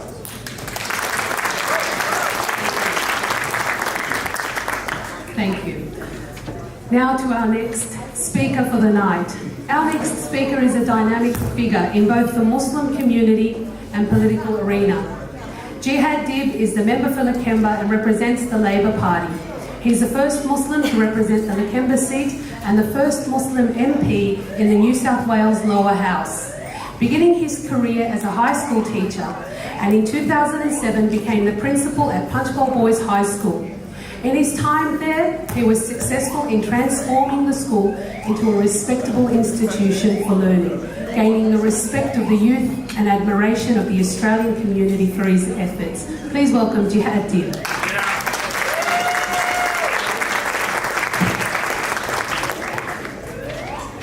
Okay, well I've heard my name say before and we're doing an evacuation straight away. There's your irony for you, isn't it? You know things aren't right when they start saying jihad, all of a sudden the alarms go off. I'll tell you what, don't ever travel with me. Look, of course. Thanks for that. I've got some notes here that I didn't have to pull over the side of the road and write up, so every now and then I'm going to have to look at them. But of course, I'd like to begin by acknowledging the traditional custodians of land and pay my respects to all those past and present. And thank Uncle Ken for a beautiful introduction that he gave us. And some of you may have heard me talk about something a little while ago, and I want to acknowledge, because I think it's right. The first time I heard this, I loved the idea of it. It was an idea actually from Tony Burke, who's my federal member of parliament. We do a lot of work together. But he said, and I've just tried to run with it, that there's only two Australian stories. There's the Indigenous story with the first dawn, and every other story of Australia is a migrant story of some form. And I've really latched onto that because whenever anyone tells you that you don't belong, you belong. We belong. We are part of the Australian narrative. The Australian narrative is the story that's made up from every single part of the world, every faith, every colour, every culture, and every age group. That's the Australia that I love, and that's the Australia that I'm a part of, and the one that you help shape as well. Of course, there's my bit there. There's a couple of different things that I want to talk about, and I did really want to be a comedian, but it's not working out. You know, the dad jokes just don't do it at the moment. Even the kids don't laugh at me, especially when you threaten them with holding back their Eid money. Maybe that doesn't do the trick. I was a bit disappointed. My 9-year-old son this year for Eid, all he wanted to wear was soccer clothes, and like trying to convince him that for Eid you have to wear really nice clothes. He thought that wearing a Manchester United outfit was really nice, so it could be worse. He could have asked for a Bulldogs jersey, I suppose. I just thought I wanted to wake you up a little bit. So this is a night that we celebrate and we recognise outstanding achievement in the Australian community. And it's made by people of Islamic faith. And those two things are absolutely interconnected. They're not two disparate things. You can be Australian and you can be Muslim because we see it. And so the contribution that's being made is not just to the Muslim community, by the Muslim community. People who are here tonight don't make contributions to just one part of the community. It's to the Australian community. The Australian community to which we belong. The Australian community to which you shape. And I want to use that as part of a springboard to what I might talk about if it's okay. And I won't talk for long, just about 35 minutes today. I'll keep it really short. That was a joke. But if I go too long, just somebody keel over and that'll give me the idea. I'm in a room with people who are unbelievable achievers. I've done nothing. Compared to the achievements of the people in this room, this is absolutely humbling, it's absolutely outstanding, but it points to the best of what Australia is. And we're joined, of course, by people, and they are good friends. They're good friends of the Australian community, Father Rod and Father Patrick, and people who are not Muslim who are here, because it's a celebration of Australia. And I look around and I see obviously Magda, and I see a number of different people. I see Mariam, I see Talal, I see Hanan, who has been, described as somebody who struggles with friends, but you might get 3 new Facebook friends after this today, because there was a bit of a call out for that. But if we have to look at the different things that we achieve, it's not just in sport, it's not just in politics, it's not just in science. We've got a young lady here, who I read, am I correct, Yasmin, that you are going to be a racing car driver? I hope so, if you are. Yeah, do this, kids. So here we are, a person who's going to be a racing car driver. And it's not because, her faith or anything like that is going to get it. It's because of determination. And that's what excellence is. Excellence is determination. Now, I would not be standing here had I not been determined. I would not be standing here if I'd listened to the first person to tell me, you're not going to make it. I wouldn't be standing here if I listened to the first person who told me that my name was a problem. I wouldn't be here if I listened to the first person who tried to give me some racial or religious overtones into things. I'm only here because I believed that there was something that I could do. And it's akin to a game of footy. I love my football. I love my Dragons. They're not very good at the moment, but I do love them, and I sort of almost like the Bulldogs. They're in my top 16 teams by far. Easy, they make my top 16. But somebody said to me, Jihad, why would you leave a job that you love so much? Why would you leave the school, which was absolutely every part of my heart to that school? And I suppose that's what this is about tonight. You can stand on the sidelines at the footy, and you can scream, and you can shout, and you can carry on, and you can swear at the referee, and you can swear at the players, and you can tell them what to do, and we can all coach from the sideline. But the only people that are actually affecting the change are the people who are on the field. So if you want to make the change, you've got to get into the game. And that's what it is. I might not necessarily change the world, but I'll tell you what I will do. I will be a voice. I'll be a voice in a place where we didn't have a voice. And I'll be proud of that voice. And I'm not a voice just for the Muslim community. I'm a voice for the community of Lakemba, or the community of migrants, or the community of those who have been downtrodden. And it is true. The refugees are not getting a good deal. That's something that's a national shame for us, and I've spoken about it. If we don't speak up, for what's right, then what's the purpose of doing anything? And I'm only speaking here to the converted. Every single one of you does that in your field. And excellence isn't in winning an award. Excellence is being your best self, knowing that you can do everything possible to make somebody's life better. And some of us have got different platforms. Some of us have got religious platforms. Some of us have got sporting platforms. Some are scientists. Some are social media experts. Some are mere politicians. And some of us are just people who work the grassroots. But every one of us can be excellent. Every single one of us can be our best self. And every single one of us can motivate the next person. Because the worst thing that we can do is get to a certain position and actually lift the ladder away. That's the worst thing we can do. The best thing we can do is to help people and make sure that we get them through. And now I'm going to start my speech. Thanks for laughing again, man. I want to tell a story, and I don't think I've told this one. It's actually a touching story because I was talking to Father Patrick before. I'm a glass half full person. It's really easy to say, you know what, we're victims, we cop this, we cop that. There's a bit of a truism in that. But that's not the response. The response is coming back to it. How can you be your better self? And I want to tell one story, and it actually gives me, so it gets the hairs on the back of my neck going, because I don't have a hairy back, but on the back of my neck I do. Too much information. So we had an election in 2015, March 2015, and my father, who apparently is one of Malcolm Fraser's mistakes, and apparently I'm one of the mistakes, even though my parents said that I was planned. Thank you for that. Come on, that was a good one. Yeah, it was actually our brother Yusuf who was the mistake, but that's another story. He doesn't know that, so I hope no one's recording. Anyhow, we had pre-poll. And you can imagine he was very, very nervous. Dad was really nervous. I was I was pretty nervous. But we had pre-poll and it opened 2 weeks up before the actual polling day. And I said to Dad, I'd meet him at the pre-poll. It started at 8. I said, Dad, I'll meet you there 7:30. So of course I ran on standard Middle Eastern time and I got there at 7:45. And, jeez, you guys are a really tough crowd. 7:45.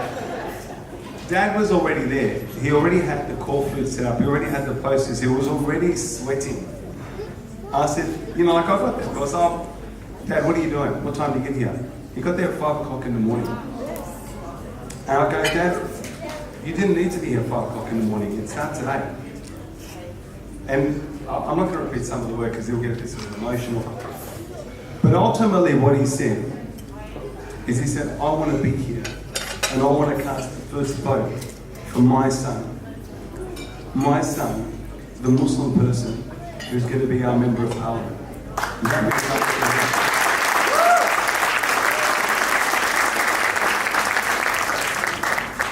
So of course, he did get to cast the first vote. Now, as a joke, of course, I gave him a how to vote card, and I hope he didn't do like an informal vote. But that's what it is, and that was then summed up lastly by an elderly lady, an Afghani lady, who, Dad said she saw at the pre-poll and she voted, and apparently she held her hand over the ballot box for a long period of time. And when she came out, he said to her, Hajja, was everything okay? Because you stood there for a long time, and she said, I just wanted to say a prayer. And in her between broken English and Arabic and a bit of Afghan, whatever she could speak, I just want to say a prayer. Because I never thought there'd be somebody who understands me running for Parliament. And that's what it's about. It's not success by being a Member of Parliament, it's not excellence by being a Member of Parliament, but gee, it fills me with pride. And I'm not going to be the last one. In this room, there's going to be other Members of Parliament. In our community, there's going to be other Members of Parliament. But we want the right people in Parliament.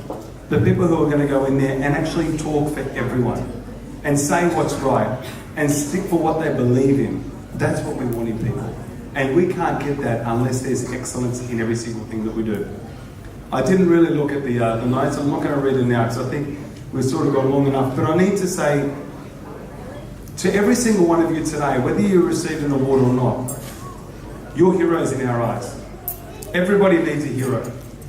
My heroes are the ones that we don't know about. The ones who do things behind the scenes, the ones who give up their time, the ones who help others, the ones who don't receive the awards, The ones who don't have a big profile, they're the heroes. And my other heroes are people like Yasmin, are people like Mariam, are people like Talal, people who get out there and are throwing themselves to the wolves because they actually stand up for what they believe in. And I'm proud of the way that you conduct yourselves under immense fire, especially when something bad happens and we seem to cop the brunt of it. But everything is fixable with a smile. And smiles fix everything. And people don't look at you because you're the Muslim person. They look at you and say, that's a really decent person. And they happen to be Muslim.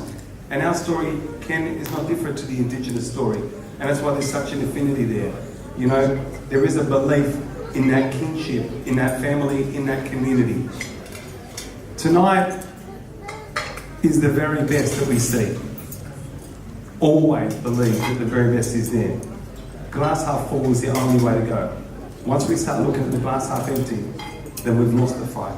And please, I implore you, if you have any means and any way to assist anybody, then do that. Every single one of you is excellent, and every single one of you is a leader. And Hanan, I want to congratulate you and Mission of Hope for doing this, because hope is a mission.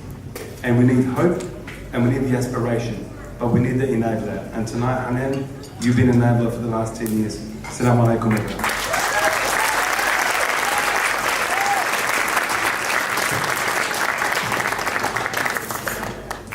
Thank you so much, Jihad. What an inspiration. Can we just have another round of applause, please, for Jihad?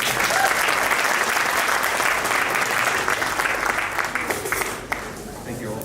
We're now going to go to our second raffle for the night. And the winner of the second raffle is... Oh, sorry. Yes, I mentioned the raffle first. So it's a dental care package donated to us by our gold sponsor, Dental Care Guildford.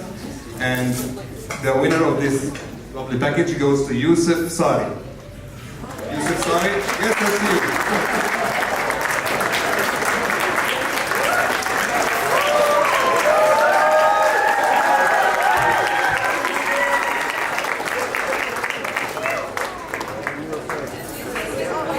Yusuf, there's two of them, please.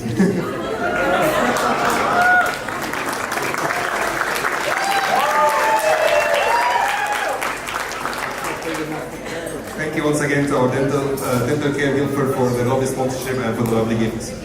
Now we're back to the awards, and we're going to be going for the Media Outlet of the Year award. The handling of this award will be by Fadl Harris, who is the recipient of the Creative Artist Award and film producer at Film Motion. Please welcome Fadl Harris.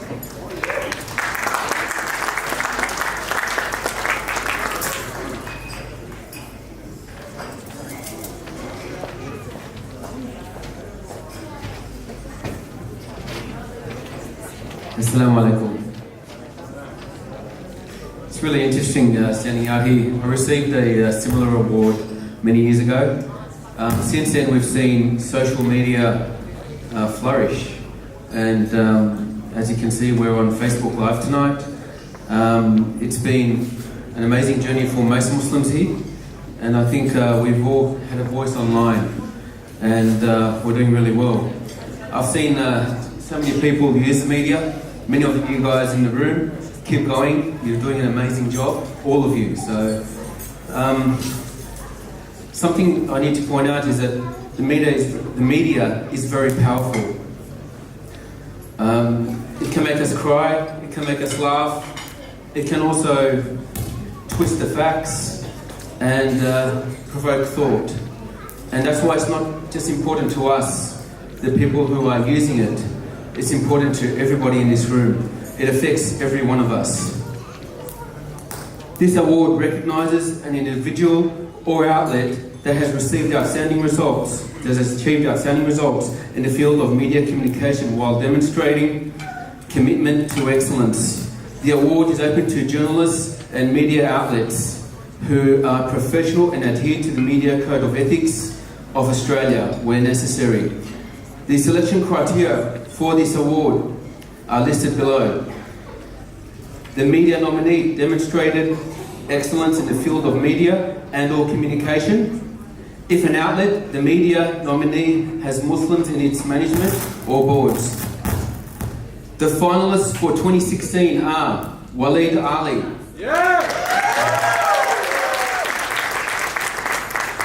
One Park Network.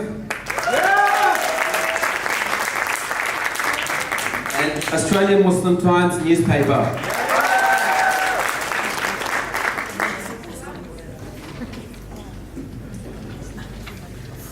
And the winner is Steve. Are you going to accept this? On behalf of One Park Network.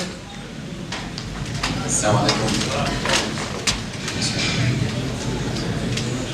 I'm very, very grateful to accept this award on behalf of One Path Network. And thanks very much for whoever nominated, and Jazakumullah khairan. Assalamu.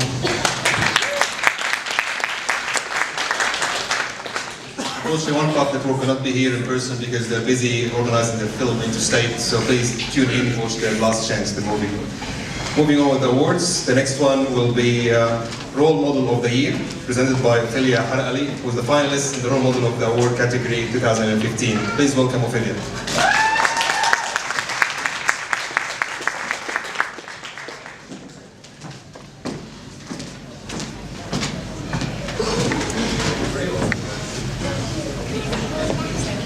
Assalamu alaikum wa rahmatullahi wa barakatuh. My name is Ophelia Haragli, and I'll be presenting the Role Model of the Year finalists and recipient. This award recognises people who work towards building an inclusive and respectful community through their own life achievements or their career and or volunteer work. The award is seeking nominations for people who are passionate, focused, and who have distinguished themselves by promoting a lifestyle of service and peace.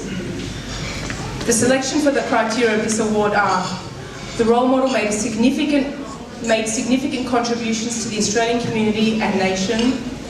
The role model is an inspirational role model and the Muslim community through their leadership and commitment to the advancement of Muslim relations within the wider Australian society.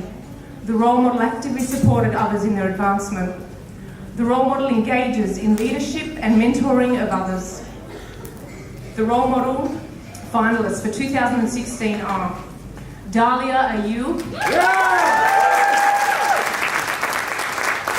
Ustad Muhammad Hoblos,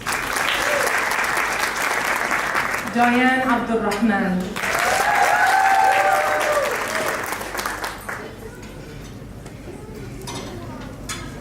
And the recipient of the 2016 Australian Muslim Role Model of the Year Award goes to Dalia Ayub.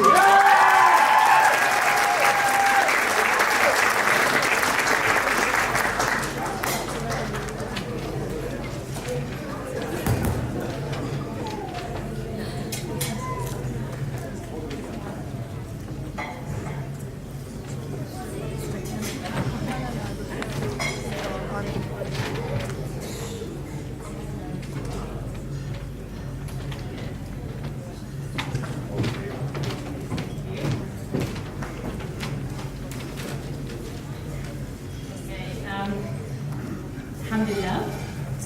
I just would like to start by acknowledging you for being here tonight and everybody for supporting and nominating me, subhanAllah. I'm grateful, honored, and humbled to even be here in a gathering with some phenomenal people. There are no take home and awards, subhanAllah.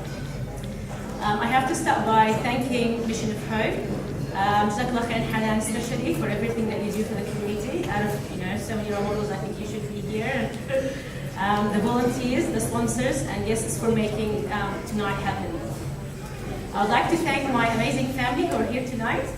My parents especially, who sacrificed so much to raise us their entire lives. My mom and dad's dua and their rida is my fuel in life.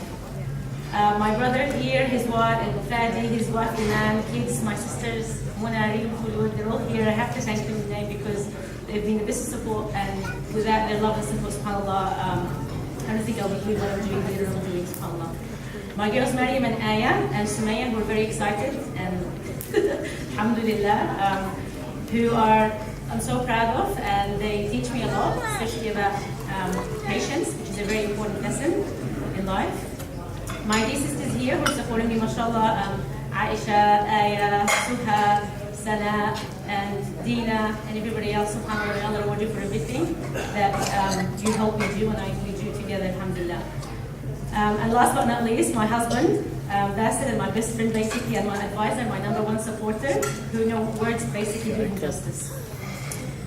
I would like to use the remaining 2 minutes to say this loud and clear. Muslim women, the majority of Muslim women, are taking their God-given rights and power back. So, yeah, inshallah. So, inshallah, their God is coming.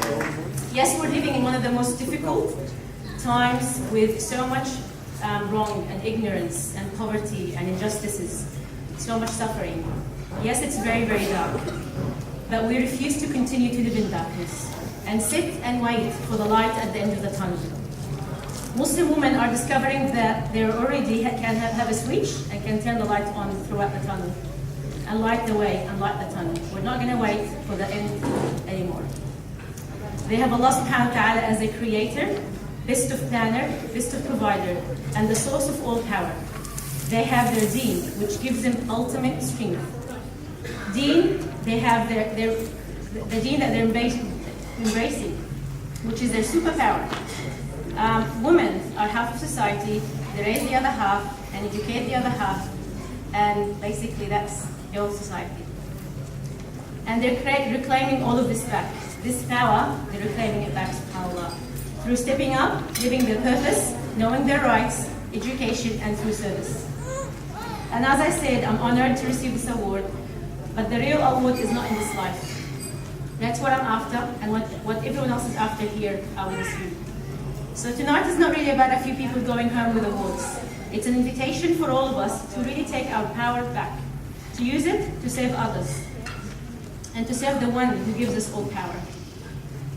This is an invitation for everybody here, an invitation to have and do an impact that will be beyond our short worldly existence in this dunya. So yet knowing deep within our hearts that whatever happens is from Allah alone, and whatever good is from Allah alone, and no matter what we do, it's nothing but a speck of, honestly, dust and a drop in the ocean to what needs to be done. And it's really, really a shame that we don't even do that drop. So alhamdulillah for everything, jazakallah khairan. I appreciate everything. Assalamu alaikum wa rahmatullah. Our next performer really needs no introduction, but we need to do this, Nazim, we need to. With his witty personality and cheeky disposition, Nazim has turned issues of race and hatred into an outlet for satire and comedy. He has taken on many different personas in his journey as a comedian. Most well known to the Australian community is Uncle Sam, the hard-headed extremist Muslim who takes to the streets and openly expresses interest in becoming the next Prime Minister and implementing Sharia law. Give it up for Nazim Hussain. Alright, assalamualaikum. You guys having a good time? You guys excited last night?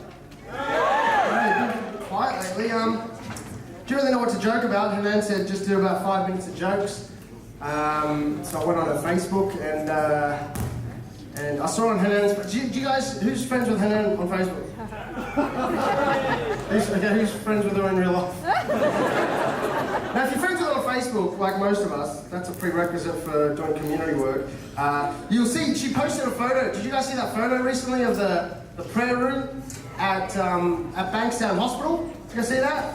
There was like some bacon on the floor. Someone had come in and left bacon on the floor of the prayer room at Bankstown Hospital. Everyone's really upset. Oh, what kind of a secret Santa gift is this? Muslims, we don't eat bacon. Lots of Muslims are commenting saying this is Islamophobic, you know? Leaving bacon at the prayer.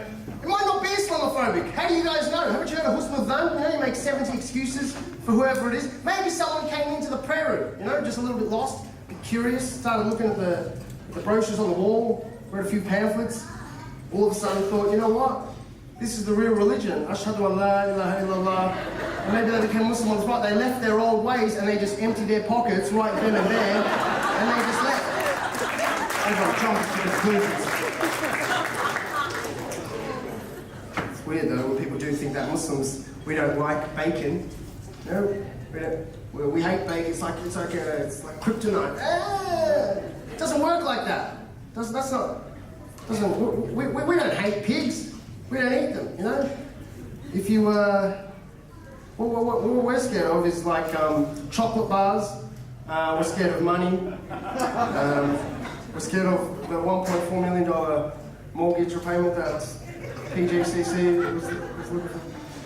Anyway, my mum's here. Yeah, give it up for my mum. I'll tell you a story about my mum. My mum's she's a bit of a gangster. You know, she's here in a beautiful green blue hijab and matching dress, but you shouldn't mess with my mum. In fact, you shouldn't mess with brown parents generally. Single mums, tough. I'll tell you so. I used to grow up in Melbourne. I went to a state school, and in year 7, I used to get bullied. I got bullied by the bullies in my year level. I know, hard to believe. I wasn't always as tough as I am right now. But there was a time I didn't know what to do. I went to the teachers. I told the teachers I'm getting racially abused. They didn't do anything. The coordinators didn't do anything. The principal didn't do anything. So I went home and I did what any Sri Lankan kid would do, and I told my mum what was going on. All of a sudden, like magic, the bullying just stopped happening, and the bullies started behaving really nice for like a week. I didn't know what had happened until at the end of the week, school had finished. I was walking towards the school gate, and I see my mum standing there with a bunch of bullies from the year level above me, and they all had bags of chocolate and lollies in their hands. My mum had literally bribed one group of bullies to keep another group of bullies off my back. That is Muslim parenting. She didn't speak to the kids' parents or the principal. She didn't speak to the teachers. She just contracted a gang to protect me, which is fine. I don't have problems with that. But now I'm confused. You know, I'm older in life, and I don't know when people are being nice to me, if they're being like genuinely nice, or if my mum has just paid off the mafia with M&Ms. You know. This is, you know, I've travelled a little bit with my mum lately. A couple of months ago we went to Tasmania together. Remember that? We went to Tasmania, which is not a place where you should go if you got this thing going on with the face. It's a very white place. And have you guys heard of Launceston? Anybody here been to Launceston before? On purpose? Yeah? That is a strange place. I got there and I was like, me and my mum, we thought we'd do the real Launceston thing, and we did a drive. We went drive-by at McDonald's. We got some drinks, and I ordered the drinks, and I said, we'll get 2 Cokes. And my mum, she leaned across and she said, make one of them a Diet Coke. And then the man said, make one of them a Diet Coke. Oh, make one of them a Diet Coke. And he went away and he ordered I said, what the hell is going on here? Anyway, he came back, gave us the 2 drinks, and he goes, thank you, please come again. And I just drove off, right? My mum was so furious. My mum was looking at me like, that was a very nice boy. I was like, what do you mean? I was trying to make it easier for me to understand him by speaking like me. I said, no, that's racism. He was being racist. And she said, oh, okay, he was being racist. Then people have been racist the last 30 years to me.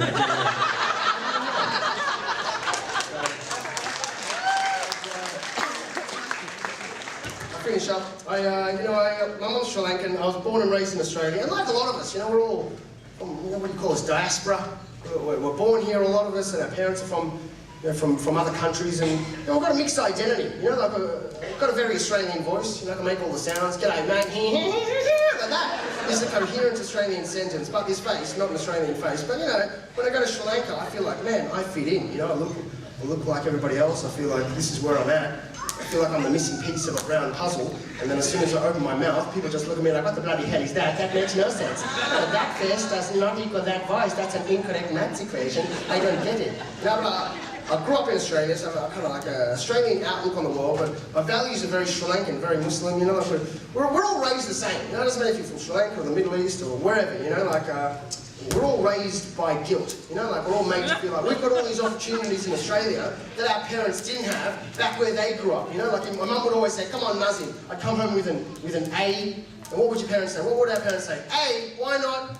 So I like to memorise that from the migrant textbook. Then what happens? Then they go on that talk, they go on that rant about how difficult it was to go to school. My mum would say, come on, Nazim, you got an A, why not an A plus for me? Just to go to school every day. We would have to wake up at 4 o'clock in the morning, leave the house with no shoes, 40-degree heat, we would have to walk 10 kilometers in the sun, up and down mountains, rivers, creeks, lakes, canyons, watching out for all of the dangerous animals, the kangaroos, koalas, crocodiles, Sri Lankan koalas, and there would be gangsters everywhere just trying to steal our lunches. When we get to school, we would just put our heads down and study. Our heads were always down. I didn't even know what my classmates looked like because my head was always down. Just looking at the papers, then school would finish, walk another 10 kilometers up and down the mountains, rivers, creeks, lakes. Sometimes in the 60s and the 70s in Sri Lanka, no electricity, just candlelight. We'd come home and we'd study by candlelight till 1 o'clock in the morning, 1 o'clock, and then my mother would come in and say, okay, that's enough studying, go watch The Simpsons just for 10 minutes, and we would go and we would watch the Sri Lankan Simpsons for 10 minutes, and my favourite character was Sri Lankan Bar, quite a good boy, always did his homework, then played on the skateboard, you know. I heard these stories my whole life, you know. I worked harder as a result, you know, got better grades as a result of Sri Lankan bars, and you know, I got into good university, studied law and science, became a lawyer, and you know, then made the lucrative transition to stand-up comedy, which is where I am now. And thank you for that patronising laugh and that one. But I eventually got to go back to Sri Lanka with my little sister. We went to the house that my mum grew up in Colombo, a very small house. And when we went there, my mum took us on a tour of the house, and she showed us the bedroom that she used to live in and study in, and she shared it with her little brother and her little sister. And there was, it was a very small room, and there was a desk by the window, which was a new desk, but it would have been exactly where my mum would have studied when she was a kid. And I sat at this desk, and she was talking, and as I sat down, I started to feel this rush of emotions all of a sudden, thinking about my own mum sitting right here when she was a little girl, working so hard so that she could give us these opportunities that we now have in Australia and in the West as a result of her hard work and dedication. And I started to get a bit of a lump in my throat. And as she was talking, I looked outside the window, and right across the road from my mum's house was my mum's school. And I was like, it's right there. There's no mountains, there's no rivers. She said, oh no, Nazim, in Sri Lanka there has been lots of renovations. You can't renovate a mountain. My whole life was a lie. Here, you guys are thank you very much. Enjoy the rest of the day.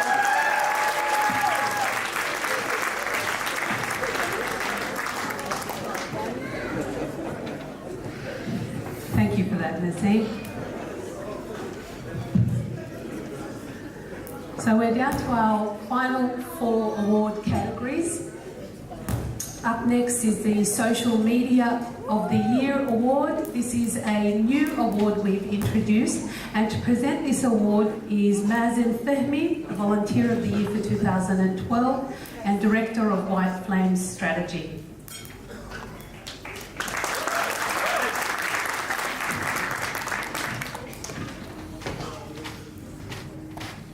Thank you. Assalamu alaikum once again. I had a few jokes. After Jihad Dib, I felt confident that it could be easy. Not much competition, but after the scene, I'm not going to say my jokes actually, so I'll look bad. So anyway, I actually felt confident after you, but not you. We all know how good social media can be. Alhamdulillah, it's on a great, wonderful funnel and channel for Muslims in Dara, inshallah. But at the same time, we all know how not so bad it can be. So everyone's got a different opinion, but we'll take the good and the bad. So it's a brand new award, alhamdulillah. I think from a positive perspective, it's a good thing because it's allowing the world to become closer. We know what's happening. I myself get most of my news from actually most of you guys, subhanAllah. That was actually quite serious because when I travel quite often, and I don't look at mainstream news. I've never met this lady before. But I know you were in Jordan, Tanzania, Egypt, and all these fancy countries recently, weren't you? Weren't you? Yeah, I know. And I know Mariam won some award recently through social media, and I know Tasneem went to some other places as well. So, and I don't know most of the people here, but I know a lot about your lives, and that's a positive thing. But anyway, this award is a new award for 2016, and the Muslim public vote for it. The Social Media Award recognises the best Australian Muslim voices online, whether they be on social media, blogs, or other online venues. In this category, the Muslim public get to vote for the finalist and the winner. Nominees can include, not limited to, blogger, blog, vlog, is that a word? Blog? Yeah. Okay. Twitter handle, viral tweet, viral video, app, hashtag, photo. We actually make jokes of these, they're actually real. app, hashtag, photo, meme, cartoon, etc. The selection criteria for this award are listed below. The nominee attracted many viewers, so numbers.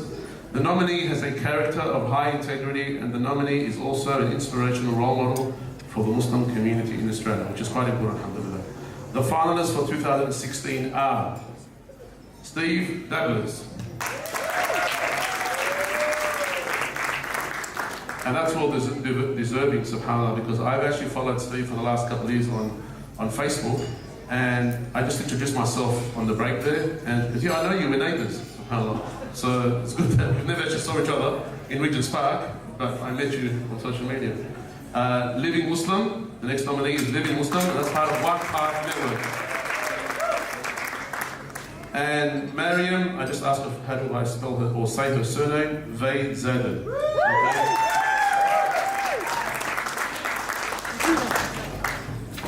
You're a lawyer, Mariam, aren't you? Yeah, I'm just scared you might sue me if I say it wrong, that's all. Anyway, so out of Steve, Living Muslim, and Mariam, the winner is...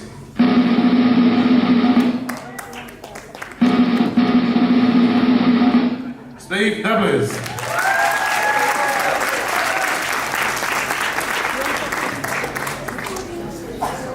Well done, Steve. Once again, Adam Elijah. Truly overwhelming, Yani. I'm forever grateful, Yani, sincerely. Thank you very much for everyone that's voted. Thank you, Hanan Doha, for what you do. Thank you for Mission of Hope. Thank you. Yani, I'm lost for words, but thanks very much. So He's lost for words here, but he'll have plenty to say on Facebook later. Our next category is the Woman of the Year Award. Presenting this award is Mariam Veyzadeh, last year's recipient of the Woman of the Year and Role Model of the Year.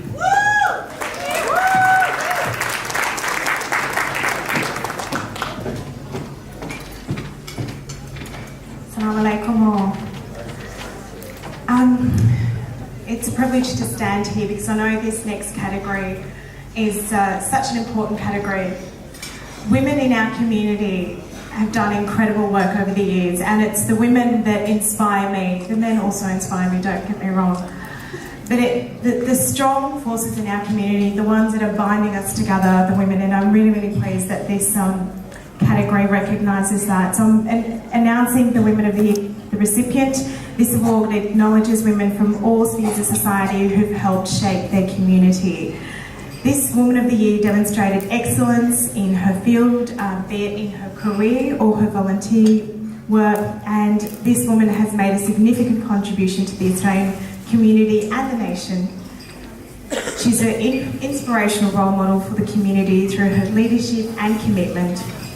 And you can see the photos of the nominees. The finalist for this year is Dalia Alou, one of the finalists. She gave an incredible speech earlier. Shireen Hassan. And Miriam Silva. And can I just say, two of these women in particular, Shireen and Miriam, have been incredible role models to me and mentors to me. So such deserving recipients. And the winner, I don't think that's right, Herb, but the winner, the recipient of the 10th Australian Muslim Achievement Awards is Shireen Hassan.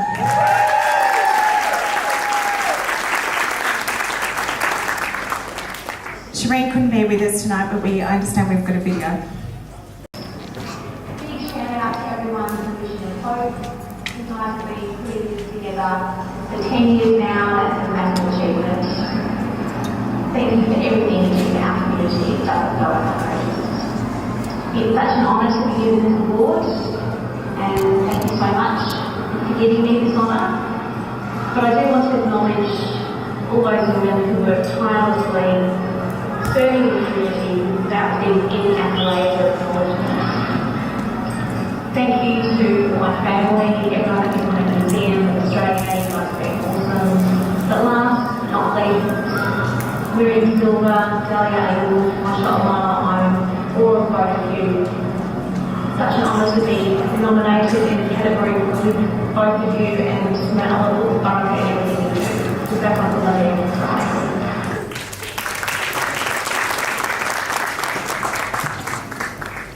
Our next award is the Man of the Year category, and presenting this award is Osman Korolia, recipient of the People's Choice Award in 2014.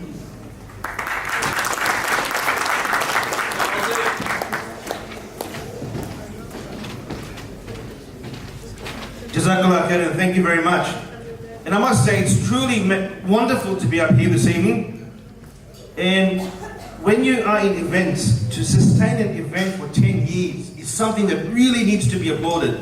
And the people at Mission of Hope, Sister Hanan Dover in particular, and those after her, really need to be acknowledged by the community, because the community needs this. It needs to celebrate its many successes, its many achievements. So to sustain that for 10 continuous years is no small feat. Can we give them a big round of applause, please?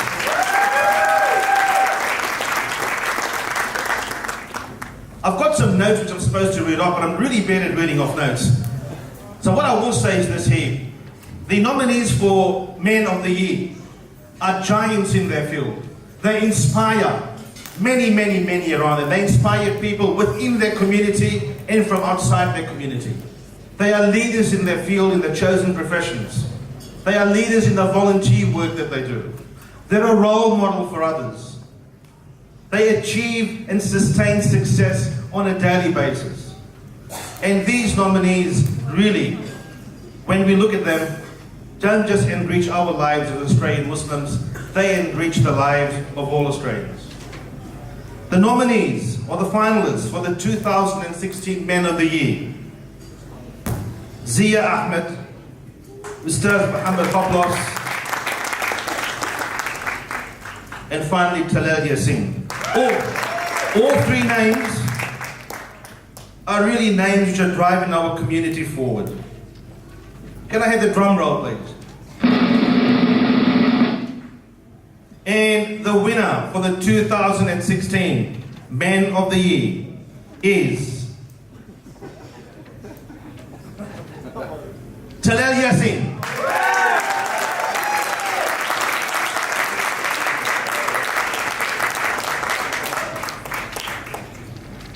Talal is no stranger to any of us, and I've certainly had the pleasure of knowing him personally for a little while. Talal, keep on doing your outstanding work. Thank you very much.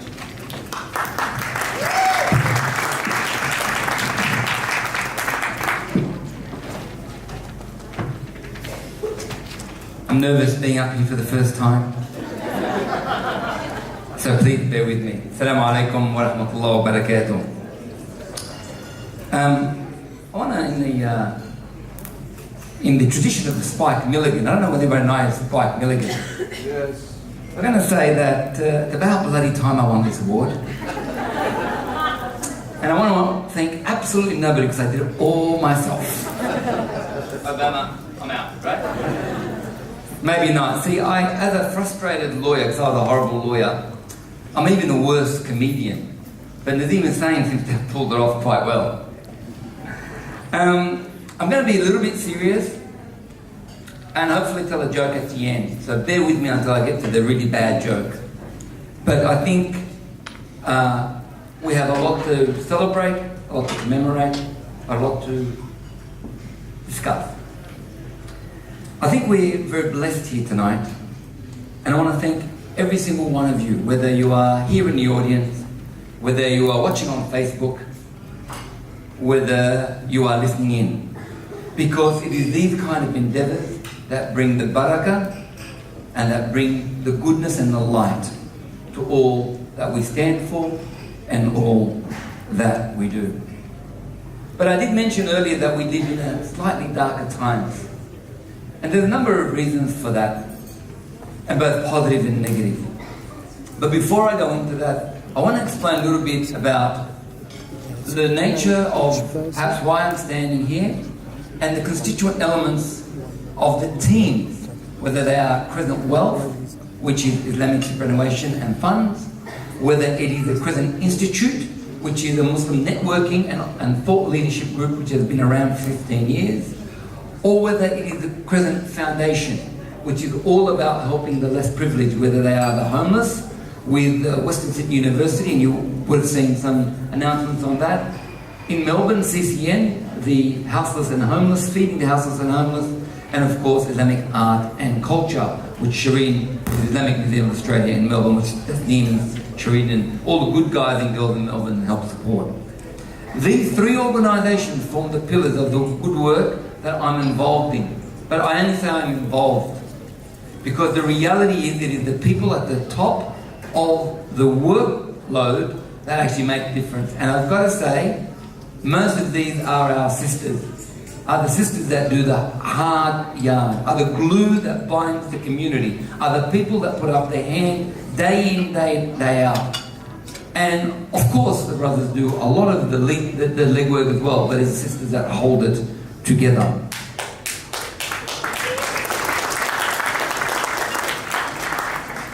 And I want to thank Mission of Hope for their award and their fantastic and continuing work, and for holding this event for the 10th year in a row. And inshallah, in 10 and 20 years we'll be standing with our children and our children's children, still celebrating the Australian community's success and celebration.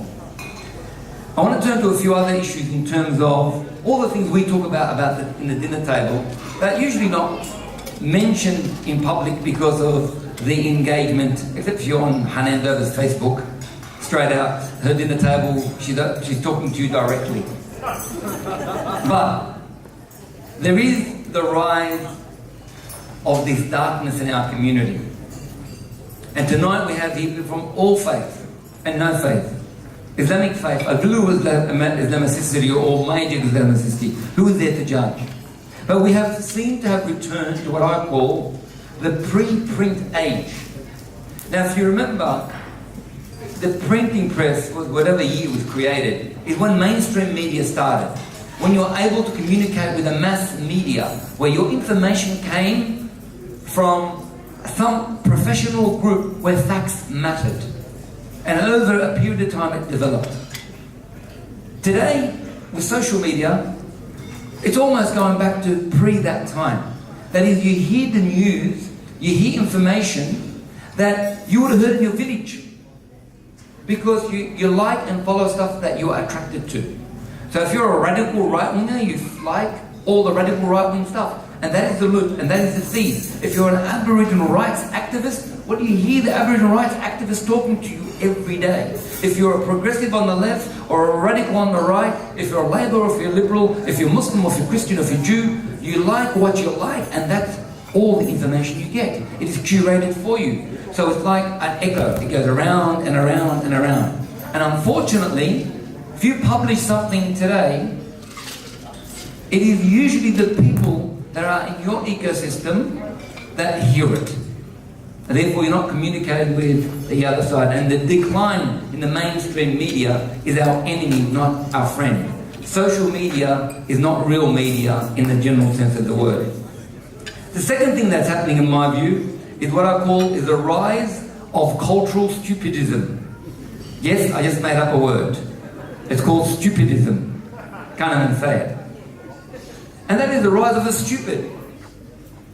It's under the Oxford Dictionary, look it up. The two, what I call radical, I'd like to give them that word radical, give it some meaning. But they're not entitled to such a authoritative word. They're just stupid. Why? Because they're filled with hate. They're just filled with hate. And whether they are from the Muslim community, let's use us as an example, or the white supremacist community, who have attacked people over many, many years, they stand at 1% on one side and the 1% on the other, stand over everyone else as they bend down and say, well, I'm Muslim, I practice, but this guy's stupid. But they don't say anything because they're fearful, or it's just inertia. Same on the broader Australia. And it's the radical right-wings who don't believe in anything but hate, however they so describe it. are the ones that are bringing us down and taking our country back to years it had not seen before. It's like the Prime Minister, and Mr. Mannix, Protestant against Catholic. I forget his name, it escapes the Prime Minister. Sorry? Matt Mannix, but the Labour Prime Minister, it was a Protestant. Billy Hughes. It's like the days of Billy Hughes and Archbishop Mannix fighting it out.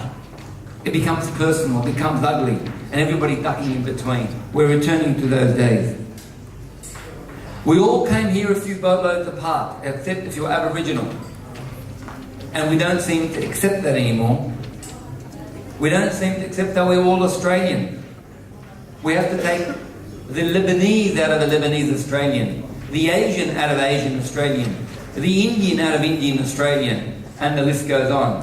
I myself was born in Lebanon. I wasn't born here despite the wide Australian accent. I grew up in Granville. I went to Granville Boys, which is 500 metres from this place. And I consider myself simply Australian.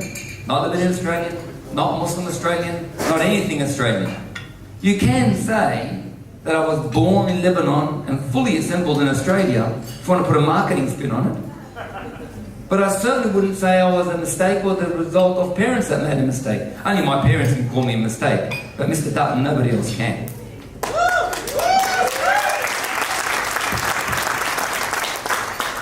Notwithstanding the fact, all these facts, we should have faith. Whilst fear does trump greed, pardon the pun, fear does trump greed, and these purveyors of hate play on fear, there will be a better version of Australia arising, as always is the case. There'll be a better version of humanity, there'll be a better version of us that always comes to par, and this is evidenced by the fact of the people we have here tonight from all communities around Australia. And I'd like to acknowledge everybody who is not from the Muslim community who's here tonight to support the Muslim community.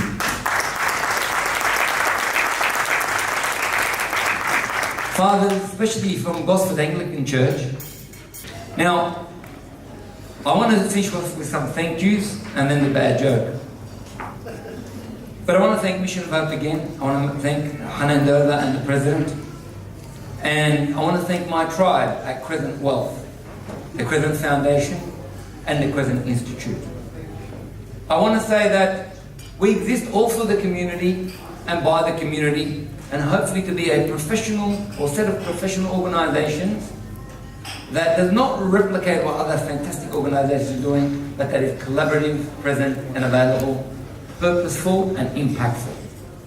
And I want to thank every single member of our tribe, and we are a tribe not because we're Arabs, because we're not, bit of a defensive statement there, but because great, good companies have great teams. Great companies have tribes. And it is our tribe that delivers constantly, day in, day out. And I want to acknowledge them, a round of applause for the tribe, please. I want to thank everybody in the audience, distinguished guests, nominees, and other participants in these fantastic awards. I want to acknowledge the sponsors who have made this night possible. I want to acknowledge my two daughters, Sabrine Yassine and Mariam Yassine, who have joined me in the audience tonight. And finally, I want to thank my lovely wife Mona, who couldn't be here with me to celebrate the great awards that I have received tonight, and for which she has contributed and sacrificed markedly. Round of applause for Mona, please. Finally, and I've kept you for a while, I've only got 45 minutes to go. Let me finish by telling a joke. A confused Aussie, in his seeking to understand the difference between three great religions, walks into a room and there we have it. We have a rabbi, a priest, and an imam.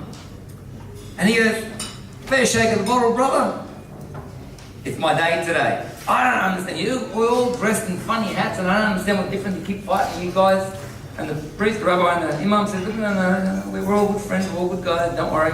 So he explained the difference for me.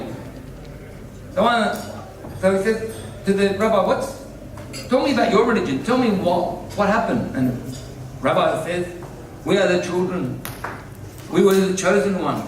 We came when the Lord saved us, we're here, we're the chosen one for earth, and gives him the spiel. The priest goes next and says, God died for us. In His honor and His glory, He came to earth and He died for us. And for Him, we must do the right thing. We must be good people. We must sacrifice. We must be in His glory and His grace. We must give. And up goes the Imam and says, well, if you're Muslim, it's not that good. Nobody chose you and nobody died for you. You are completely KPI'd. If you do the right thing, the joke just died, just there. The joke just died, I lost you. If you do the right thing, you go to heaven. If you do the wrong thing, you go to hell. I don't care who you are. And I'm getting off the stage right now. Thank you very much. It's such an honour to present this award. Ladies and gentlemen, the Lifetime Achievement Award is about serving excellence within the community for over 25 years. This award is significant and is prestigious.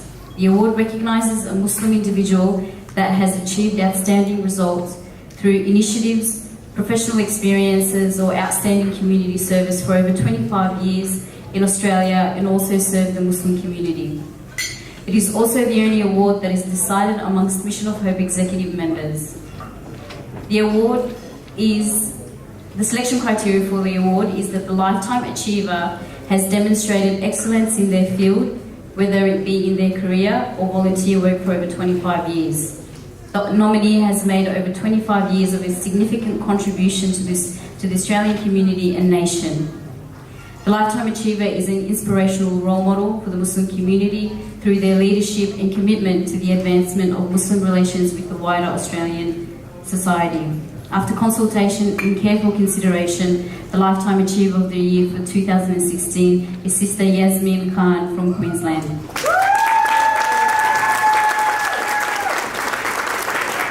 Yasmin Khan is the current Queensland finalist in the Local Hero category of the Australian of the Year Awards for being a diversity champion. Her family have lived in Queensland for over 130 years and have been instrumental in setting up and establishing Muslim communities across Queensland. Yasmin has been actively involved in various multicultural initiatives for 30 years and creates space to break down barriers for Muslims to contribute to the Australian society. She has co-founded and is the president of the Queensland Eid Fest Association since 2005 that hosts the largest Muslim gathering in Queensland to celebrate the end of Ramadan. Yasmin was in the inaugural board of Islamic organisations, including the Cairns Islamic Society and Townsville Islamic Society. She was also on the Constitutional Committee of the Islamic Council of Queensland and the PM's Muslim Reference Group. Yasmin was one of the first female cricket umpires in Queensland, and she's also the AFL Multicultural Ambassador and sits on the AFL Diversity Board and was also an ambassador for the Asian Cup in 2015. Yasmin is a great ambassador for Muslim women, championing women's space in Muslim community leadership areas, and has previously been the president of the Islamic Women's Association of Queensland for a number of years.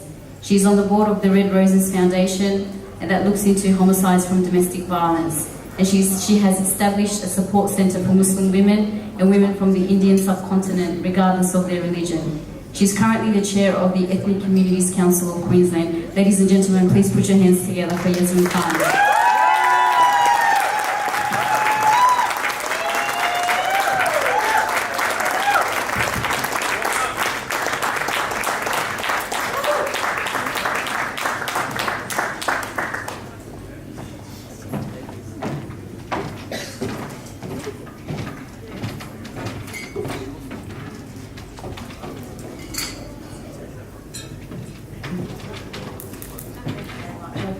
Thank you very much. It seemed like a lifetime ago that we were here. Now you're giving me a lifetime award. It's taken all night. Thank you for hanging back. I appreciate it. I've gone high tech and I hope my battery doesn't run out because my notes are on here.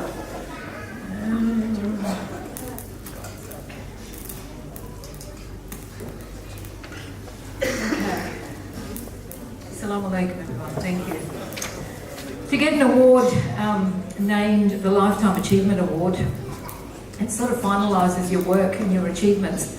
Unfortunately, my work currently in the domestic violence sector means that my work is not going to be final anytime soon. As for achievements, well, that's up to Allah's blessings. And of course, the Lifetime Achievement Award gets people guessing about your age. Let me just say I was a child prodigy. Nazim honoured his mother. And actually, you've all pitched all my speeches for tonight because I'm going to repeat a lot of things that were already said, but I wrote them down first. Nazim honoured his mother for his success, and I also honour my mother. A widow at the age of 28 with 7 children. And it was her resilience and her tenacity that made me what I am today. I am a product of her courage, and today I stand here on the shoulders of wonderful, strong, brave women like her, and many, many, many thousands of Muslim women across Australia who daily go about their work through criticism, through harassment, through adversity, and fight and argue and demand and endure the misogyny, more often than not within our own communities. And as men fight tooth and nail to hang on to the vestiges of power, of organisations and ruin reputations and community spirits, women continue to lead the way to create a sisterhood, to volunteer unconditionally without recognition or power or acknowledgement. This, however, is not a broad brushstroke. I've seen some wonderful, supportive, compassionate men, not least my superstar husband, Sabaha, who is at home in Brisbane, who brings home messages from the mosque that your wife did this, or that your wife said that, or that she broke up that relationship. And in my area of domestic violence, I've seen so many downtrodden, broken women who have been bashed and burnt and abused, but who will stay in their relationship because their community will talk about them, or the family will shun them, or their religious leaders tell them that they should endure and have sabr. But when they do get the courage to get out, they soar. So guys, you can hang on to your power trips and your court cases and your men's only committees. The women are doing fine and probably better without you.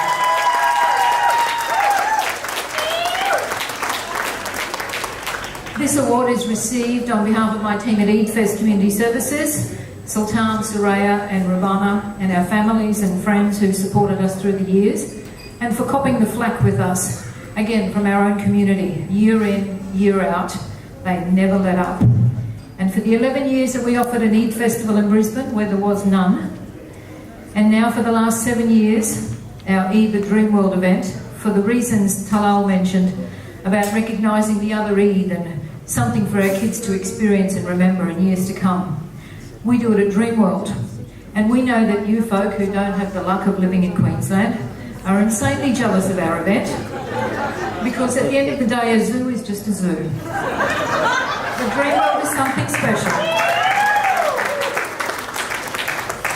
In finishing, I want to say I have broad shoulders, and there are wonderful women in this room who also have broad shoulders, and we encourage and support the next generation of women leaders to lean on us and stand with us to work together for a better community. And thanks to Hanan and the Mission of Hope crew, you know, when we started EidFest all those years ago, we entered the event of the year, and we were finalists, but we didn't win. So we were a bit disappointed, and you know, who are these people? What do they know? They wouldn't know a good event if they saw one. So we never ever entered again. Now they give me a lifetime achievement. But it's good to see that cream rises to the top. And again, Queensland has taken out the top award in foreign blues territory. Thank you for thinking of me. At the end of the day, I'm just a kid from Queensland who just does her stuff. And inshallah, this award is recognising the first 25 years, and I'll continue working on the next 25 years. And more opportunities to do something in this world. Thank you to all the nominees and all the winners. You're all champions of change, and we need to maintain the fight and the truth and the dignity through some rough times ahead. And don't compromise. Don't ever compromise. Don't compromise your principles or your values. And if it's all too difficult, boys, get out of the way, the women are coming.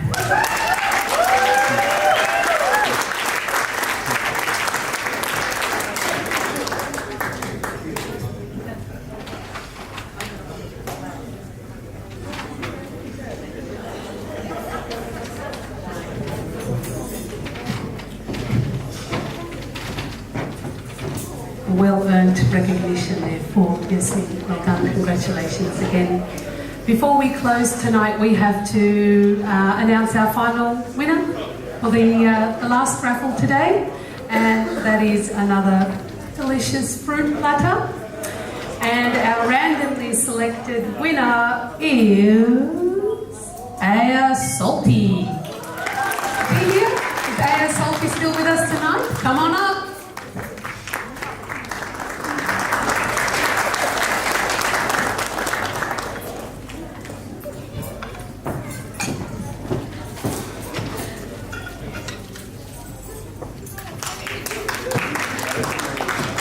Congratulations. Well, you guys have made it. You have stuck with us till the very end. Thank you so much for your patience. Well done. Congratulations to all the winners. In closing, we would like to take the opportunity to thank our sponsors once again, Dental Care in Guildford, Sealand Exchange, the Pharmacy Collective, Lakemba Travel Centre and Khair Lawyers. We would also like to thank Suha Al-Madin and Rahaf Ahmad from White Flame Strategy for their wonderful event management. Thank you to the AMA committee, the volunteers and our judges for their exceptional effort and dedication to making this such a successful event. Excellent thanks goes well to Benny Bahruddin, aka our paparazzi for the night. The guy there on the big camera on his neck, thank you. Also big thanks to the videographer of the night, ZK Film Production. And a big thank you for Gifts & Co. for organizing the lovely jars that we're all taking home with us. Finally, we would like to express our gratitude to you, our community, for joining us in our celebration and supporting Mission of Hope throughout this event. Pictures of coverage of the event will be uploaded on the AMA page, so please make sure you like our page on Facebook. You'll find the event as well, video online. The AMA will be as well actually talked on tonight at the ABC radio at 11 p.m. So if you're still awake or on your way back home, please tune in. Before we leave, we'd like to call all the winners to come up to stage for one last photo for all the winners. So please, all the winners, bring your what are the awards, trophies? Yeah, come up to the stage. Yeah, bring them, come up please. One last photo and that's it. Thank you very much.